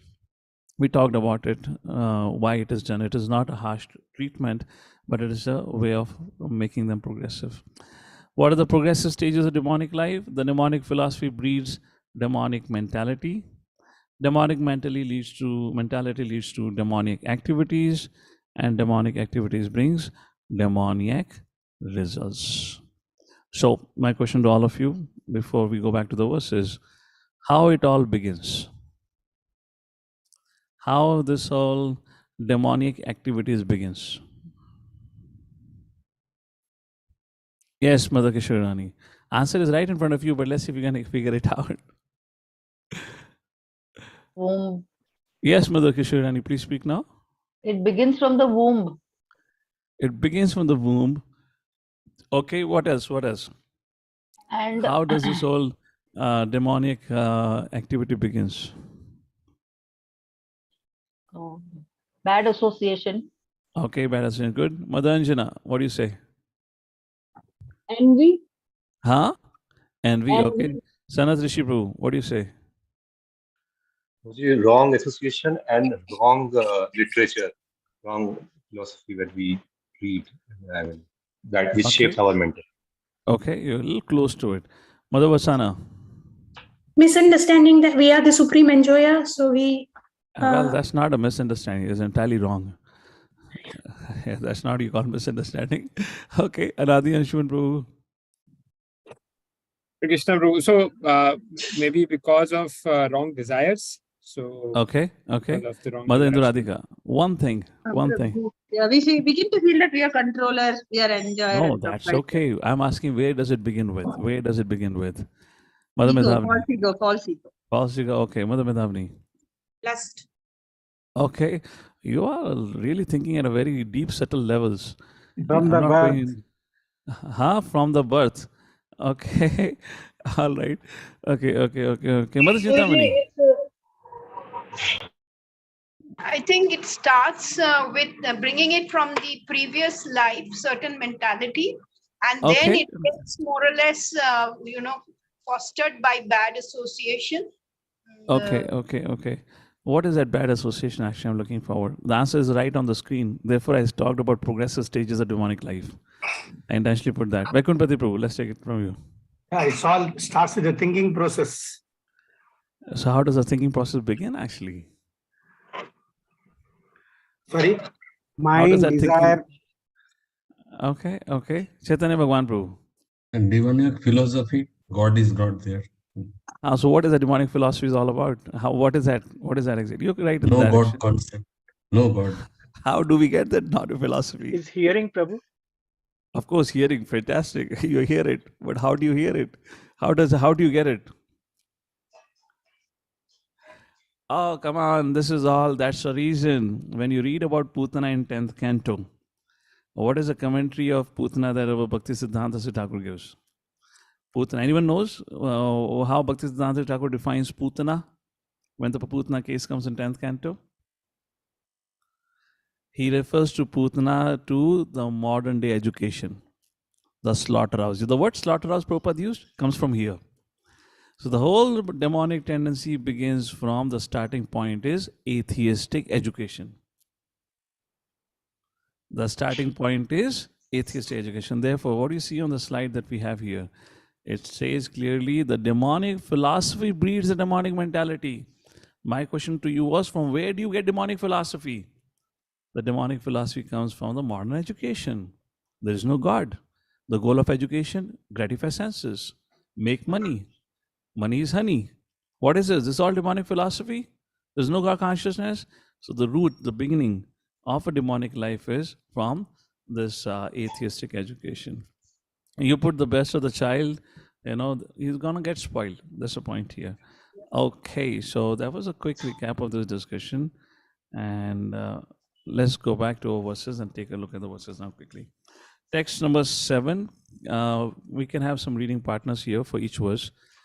For those who have not yet raised your hand, please join me. Okay, anytime plan to 16.7. Let's recite the verse and then you can read the translation. I'll tell you certain part of purport. Pravittim cha nivrittim cha janana vidurasura na saucham na picha charo na satyam teshu vidyate. Padiye. Those who are demonic do not know what is to be done and what's not to be done. Neither cleanliness nor proper behavior nor truth is found in them.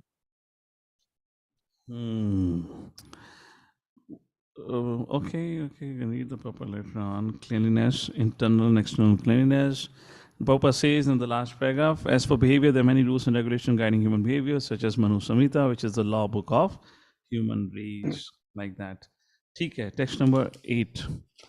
Asatyam apratishtam te jagadaho anaishwaram aparaspara sambhutam kimmanyat kamahetukam. Please read. They say that this world is unreal, with no foundation, no God in control. They say it is produced of sex desire and has no cause other than lust. This sounds like, isn't it, a modern education? They say the world is unreal, with no foundation, no God in control. They say it is for sex desire, has no cause other than lust. I'm trying to look at some key points from the purport rather than reading the whole purport at this point in time. Okay, let's go to text number 9. Etan drishtim avasthabhya nashtatmanolpabuddhaya pravanti ugra karmana shayaya jagato hitaha. What is the consequences of such a philosophy? Read the translation. Following such conclusions, the demonic, who are lost to themselves and who have no intelligence, engage in unbeneficial, horrible works meant to destroy the world. So recently I was speaking on the subject matter of parenting, so I was making a point there that modern, you can say the education, the science definitely has produced some good inventions, but we should not forget the dangerous inventions they had given us. One example is nuclear bomb. They have created a facility for the mass destruction. Similarly, you have cow slaughters, the automated systems where you can feed a cow and they get butchered and whatnot, like that. However, we only present a rosy picture of the modern world or the modern development, whatever it is you want to call it. The rosy picture is presented in such a way that all the advancement today that we have got has made our life far much more comfortable, cozy, and convenient. Which is not correct, because it indicates that our ancestors lived in great struggle. They had a lot of austerities and a lot of suffering. But matter of fact is, if you ask, the previous generation far much more comfortable, happy, and peaceful, unlike today's generation, is a whole false propaganda which has been put around. So that's the point here. Mentioned text number 9 we discussed.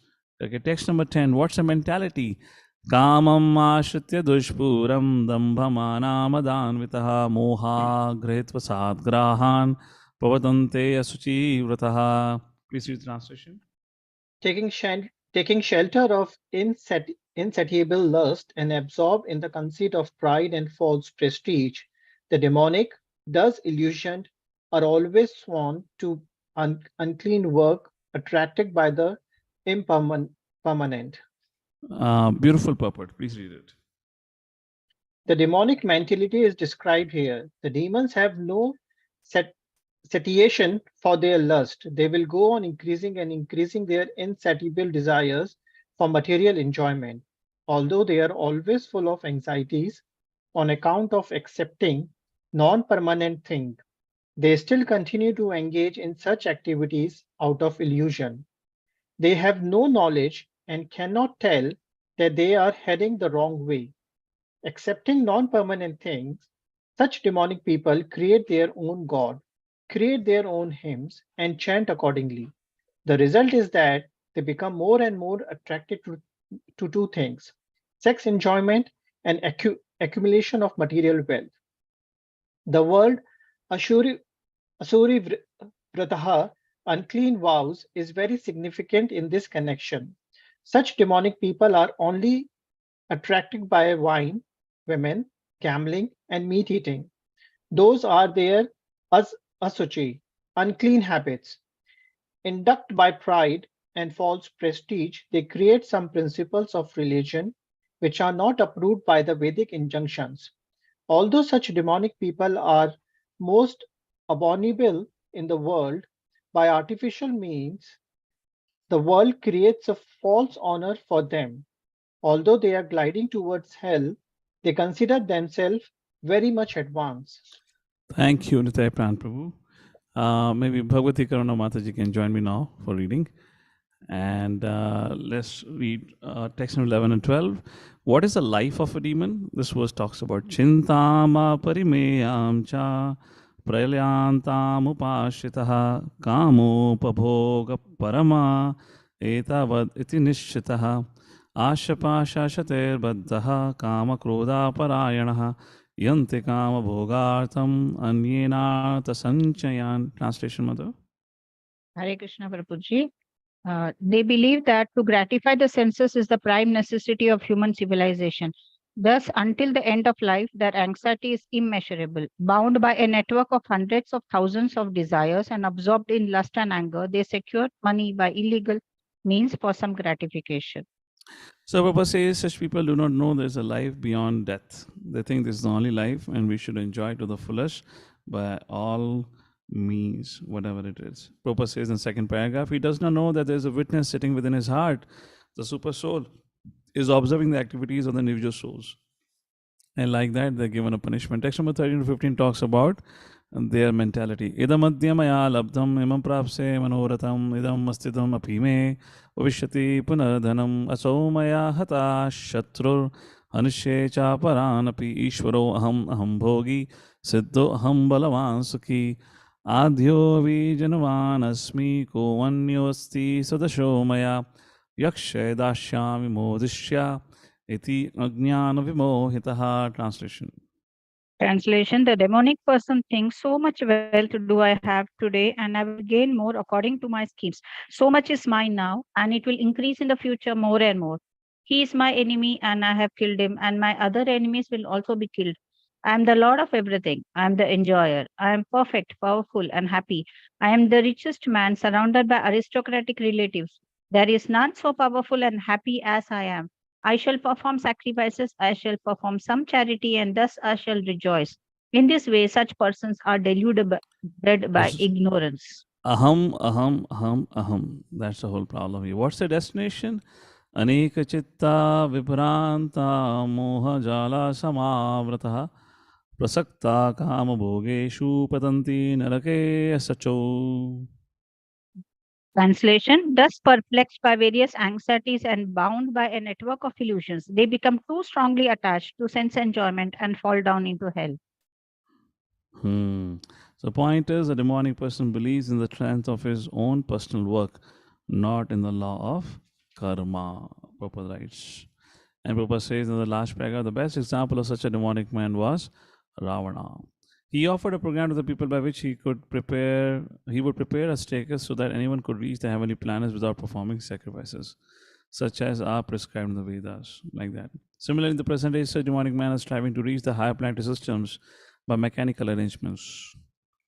Oh, interesting. Now you can name all that: Jeff Bezos, Elon Musk, all them. Let's try to have habitation in Mars planet like that. Text number 17. Atma sambhavita stabdha dhanaman madan vithayante nama yagneste dambhena vidipurvakam. Translation. Translation: self-complacent and always impudent, deluded by wealth and false prestige, they sometimes proudly perform sacrifices in name only, without following any rules or regulations. Hare Krishna. And text number 18. Ahankaram balam darpam kamam krodham cha samashritah mamatma paradeheshu pradavishanto abhyasuyakaha. Please read. Bewildered by false ego, strength, pride, lust, and anger, the demons become envious of the Supreme Personality of Godhead, who is situated in their own bodies and in the bodies of others, and blaspheme against the real religion. Okay. Shashwat Prabhu, you can read the purport, please. Thank you, Mother. Dandavat Pranam, Prabhuji. Hare Krishna, Prabhuji. Purport. A demonic person being always against God's supremacy does not like to believe in the scriptures. He is envious of both the scriptures and existence of Supreme Personality of the Godhead. This is caused by his so-called prestige and his accumulation of wealth and strength. He does not know the present life is a preparation for the next life. Not knowing this, he is actually envious of his own self as well as of others. He commits violence on other bodies, and on his own. He does not care for the supreme control of the personality of the Godhead because he has no knowledge. Being envious of the scriptures and the supreme personality of the Godhead, he puts forward false arguments against the existence of God and denies the scriptural authority. He thinks himself independent and powerful in every action. He thinks that since no one can equal him in strength, power, or wealth, he can act in any way and no one can stop him. If he has an enemy who might check the advancement of his sensual activities, he makes plans to cut him down by his own power. Please read the translation from the 19th and 20th verse, which describes the destination of such demonic people. Translation. Those who are envious and mischievous, who are the lowest among men, I perpetually cast into the ocean of material existence, into various demoniac species of life. Text number 20. Attaining repeated birth among the species of demoniac life, O son of Kunti, such person can never approach me. Gradually, they sink down to most abominable type of existence. Okay, so very important point. Although I mentioned, let's take a look from the Prabhupada's purport. In the middle of the purport, 20th verse purport, Prabhupada writes, it may be then argued in this connection that God should not be advertised as all merciful if he is not merciful to such demons. Found it? Yes, please. In answer to this question, please answer. In the answer to this question, in the Madan Sutra, we find that the Supreme Lord has no hatred for anyone. The placing of the asuras, demons, in the lowest status of life is simply another feature of his mercy. Sometimes the asuras are killed by the Supreme Lord, but this killing is also good for them. For in the Vedic literature, we find that anyone who is killed by Supreme Lord becomes liberated. There are instances in the history of many asuras, Ramana, Kamsa, Hiranyakashipu, to whom the Lord appeared in various incarnations just to kill them. Therefore, God's mercy is shown to asuras if they are fortunate enough to be killed by him. Thank you. With this, we come to the concluding part of this chapter, wherein Arjuna asks a question. He ponders, Vishnu Chakravarti Thakur is writing that way. How does one become demoniac? Or, if you become demoniac, then, you're cast into the hellish condition life. So Lord says, this is the last subject matter of this chapter. G stands for gate to hell or gates to hell. So Lord says it's a matter of choice. Escaping to the supreme destination, Krishna explains, the destination of those who are demons in text number 1920. Now, how does one become demoniac and get cast into the hellish life? Krishna is going to speak in this particular set of verses. Let's take a look at it. Text number 321. There are three gates to hell. Trividham narakasedam. तीन द्वार हैं. Dwaram nashanam atmana, for self-destruction. Andha, what is that? Asurinamate loka andhena tamasavrata ye kechatmano. I'm missing the third line, but the point is the third verse of Ishopanishad. Ye kechatmano janaha. Atmana, those killers of the soul, they are sent to Asurinamate loka, like that. Similarly, Trivida narkasedam dwaram nashram atmana, atmana nashram atmana, self-destruction. What are those three gates? Kama krodhas tatha lobhas tasmad etatrayam tejat. Kam, krodh, tatha lobh. These are the three gates. Tasmad, therefore, etat, these, trayam, three, tejat, should be given up. Like this, Lord Shri Krishna explains. The three gates leading to the cell, lust and greed, every sane man should give this up, for they lead to the degradation of the soul. Let's read the purport. Mother Medhavani, please read the purport for this verse. Purport by Srila Prabhupada ki jai. The beginning of demonic life is described herein. One tries to satisfy his lust, and when he cannot, anger and greed arise. A sane man who does not want to glide down to the species of demonic life must try to give up these three enemies, which can kill the self to such an extent that there will be no possibility of liberation from this material entanglement. So Arjuna ponders, my dear Lord, how to gain freedom. So how does one catch? We have talked about it. So let's move forward. How to gain freedom is the next subject matter. So Shri Krishna says, scriptures is the key to freedom. Why scripture is so important? This is something in a question answer format I have raised it. Let's take a look at the verses, then I'll come to this. It will become more easy then. So text number 22. So how to gain freedom from these three gates of hell? How to become disassociated from it? Krishna says, Eter mukta kanteya. To become liberated from these, tamodvaras tribhir naraha. From what? From those gates of ignorance. Achrati atmanha shreyas. Shreyas means for one's own good. Achrati means one should perform. Tato yati param gatim. The man who has escaped these three gates of hell, Sanaganti, perform acts conducive to self-realization, and thus gradually attains a supreme destination. And very, very beautiful purport. Mother Medhavani, go ahead, read the purport, text number 22. The first few lines. One should be very careful of these three enemies to human life: lust, anger, and greed. The more a person is freed from lust, anger, and greed, the more his existence becomes pure. That's then the point. He can The first point we want to highlight: the more we are freed from these, the more our existence becomes pure. Something for self-analysis. Okay, then he can follow. Go ahead. Then he can follow the rules and regulations enjoined in the Vedic literature. By following the regulative principles of human life, one gradually raises himself to the platform of spiritual realization. If one is so fortunate by such practice to rise to the platform of Krishna consciousness, then success is guaranteed for him.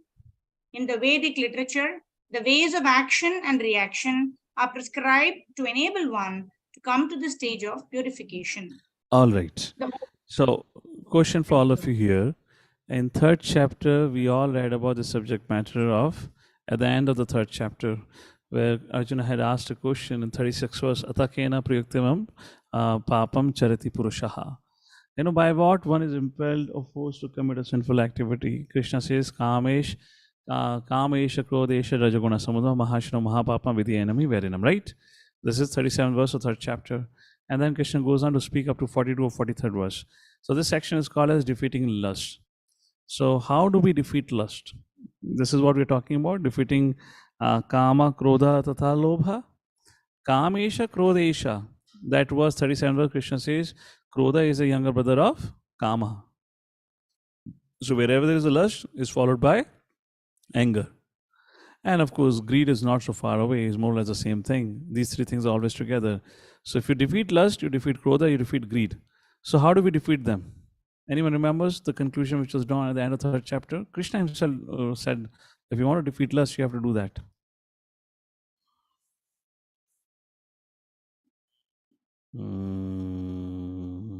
A difficult question, but okay. Mother Chintamani?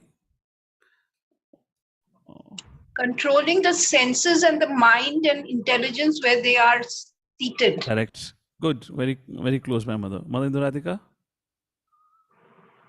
Oh, you had your hand up or no? Yeah, yes, Prabhu.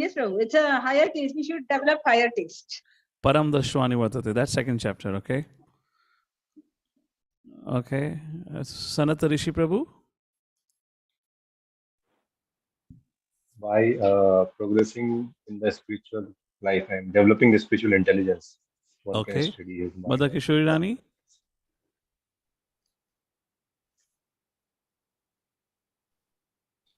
Transforming the lust into love of Krishna. Okay, that's a question. How? Good answer. Okay. Nitai Pran Prabhu. Prabhu, by gaining spiritual knowledge and spiritual Yeah, intelligence. that's it. That is where the fourth chapter comes, transcendental knowledge. The third chapter ends and the fourth chapter comes, transcendental knowledge. Arjuna has not asked a question. Krishna is speaking there. So Krishna says, let me educate you on this transcendental knowledge, where he gives the history of Bhagavad Gita and then for the first time speaks about himself. How I am different than Jiva, and then the reasons for his descent, like that. Correct, that's the thing. And that is what is the theme over here. Text number 23. What happens to those who discard scripture injunction? Yashasa vidyamusrajya vartate kamakarata nasa siddhim vapnoti nasukham na param gatim. He who discards scripture injunction acts according to his own whims, attain neither perfection nor happiness nor the supreme destination. Prabhupada writes, very beautiful Prabhupada, first few lines. As described before, the Shastra Vidya or the direction of Shastra is given to a different caste and orders of human society. Everyone is expected to follow these rules and regulations. If one does not follow them and acts whimsically to his lust, greed, and desire, then he never will be perfect in this life. In other words, a man may theoretically know all these things, but if he does not apply them in his own life, then he is to be known as the lowest of mankind. Next paragraph, the word kama karata is very significant. A person who knowingly violates the rule acts in lust. He knows that this is forbidden, but still he acts. This is called acting whimsically. He knows that this should be done, but this still he does not do it. Therefore, he is called whimsical. Such persons are destined to be condemned by the Supreme Lord. Such persons cannot have the perfection which is meant for the human life. The human life is especially meant for purifying one's existence, and one who does not follow the rules and regulations cannot purify himself, nor can he attain the real stage of happiness. So how should one act? Text number 24. Tasma shasam pramanam te karya vayavastituhu gyatva shastra vidhanoktam kama kartam mirharasi. One should therefore understand what is duty, karya, akarya, what is not duty, by the regulations of the scriptures. Gyatva shastra vidhanoktam. Knowing such rules and regulation, one should act so that he may gradually be elevated. So this is the last purport and the paragraph, the last verse. We'll take this once again in our discussion when we begin with 7th chapter. I'll put the purport on hold. We'll take it that time because it's connected with the next chapter. Let's take a look at it, a few slides, and we move forward. So the key to freedom from this kama, krodha, and lobha is scriptures. Why is Shastra so important? The reason is it gives direction on how to exit the material world. Okay. Then how does Shastra do so? By teaching us the importance and giving us direction on regulating our sense gratification. Just like sex life is not forbidden, but sex life should be done only for the purpose of procreating Krishna conscious children. And then the scriptures elevates us to goodness and then beyond it. Now, what about those who neglect scriptures? That's text number 23.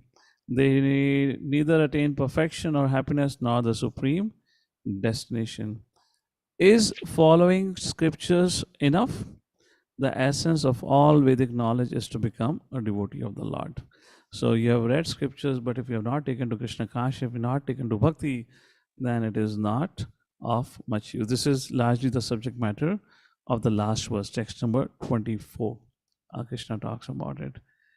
Scriptures, yeah, that's the same point being repeated here. So with that, we kind of come to the conclusion of this 16th chapter. I have not discussed the 24th verse. We have read the translation, but the purport, and we'll again take this verse in relation with our 17th chapter. How does the 17th chapter begins? Where Arjuna asks the question. Very interesting. You can just pay attention to the verse, then I'll pause here. ये शास्त्रविद्यमुत्सृज्य यजन्ते श्रद्धयान्वितः तेषां निष्ठा तु का Krishna सत्त्वमाहो रजस्तमः. My dear Lord, what is the situation of those who do not follow the scriptures, principles of scriptures? Usrajya, giving up, Shastra Vidyam. Yajante Shraddhayanvita, but worship with faith. Tesham Nishtha tu ka Krishna Sattvam Ahorajastamaha. So such people, are they in goodness, passion, ignorance? 17th chapter begins the discussion about how our worship is also influenced according to goodness, passion, and ignorance. So why there are different religions, why there are different scriptures, all the subject matter will be taken in the 17th chapter, which we shall cover now after a break of 3 weeks. So when we meet next time, I will be holding a examination, or I'll be holding the unit 2 paper in my hands. So which would happen probably, so today is 13th, you have a summer break vacation for 2 weeks, precisely 3 weeks.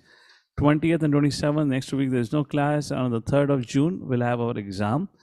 And on 10th, we'll meet for our 17th chapter. And if you see, June 24th, 17th and 24th, which means at the end of June, we'll be finishing our 18th chapter, which means if given a 1 week break to you, that means the 1st of July, 8th of July, you can have your final examination, unit 3. Is that all good? By July, you finish your Bhagavad Gita.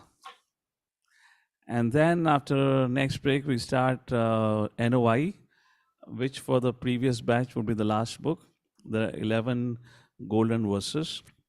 You take, let's say, one class for each of that, or maybe not for each of that, but at least for the first 7 verses, which means you start in July, August, September, which means around Janmashtami or maybe let's say Radhashmi, then you can have your NOI exam also. So the one who started the previous batch, 2022 batch, if I'm correct, no, 21 batch. So by Radhashmi, they would complete their at least the course module. जितने आपके pending OBA exam रह गए वो आप अपने speed पे करते रहिएगा. Okay, so this is our upcoming schedule. Hare Krishna. Jagat Guru Sheila Prabhupada की जय. श्रीमद् भगवद गीता की जय.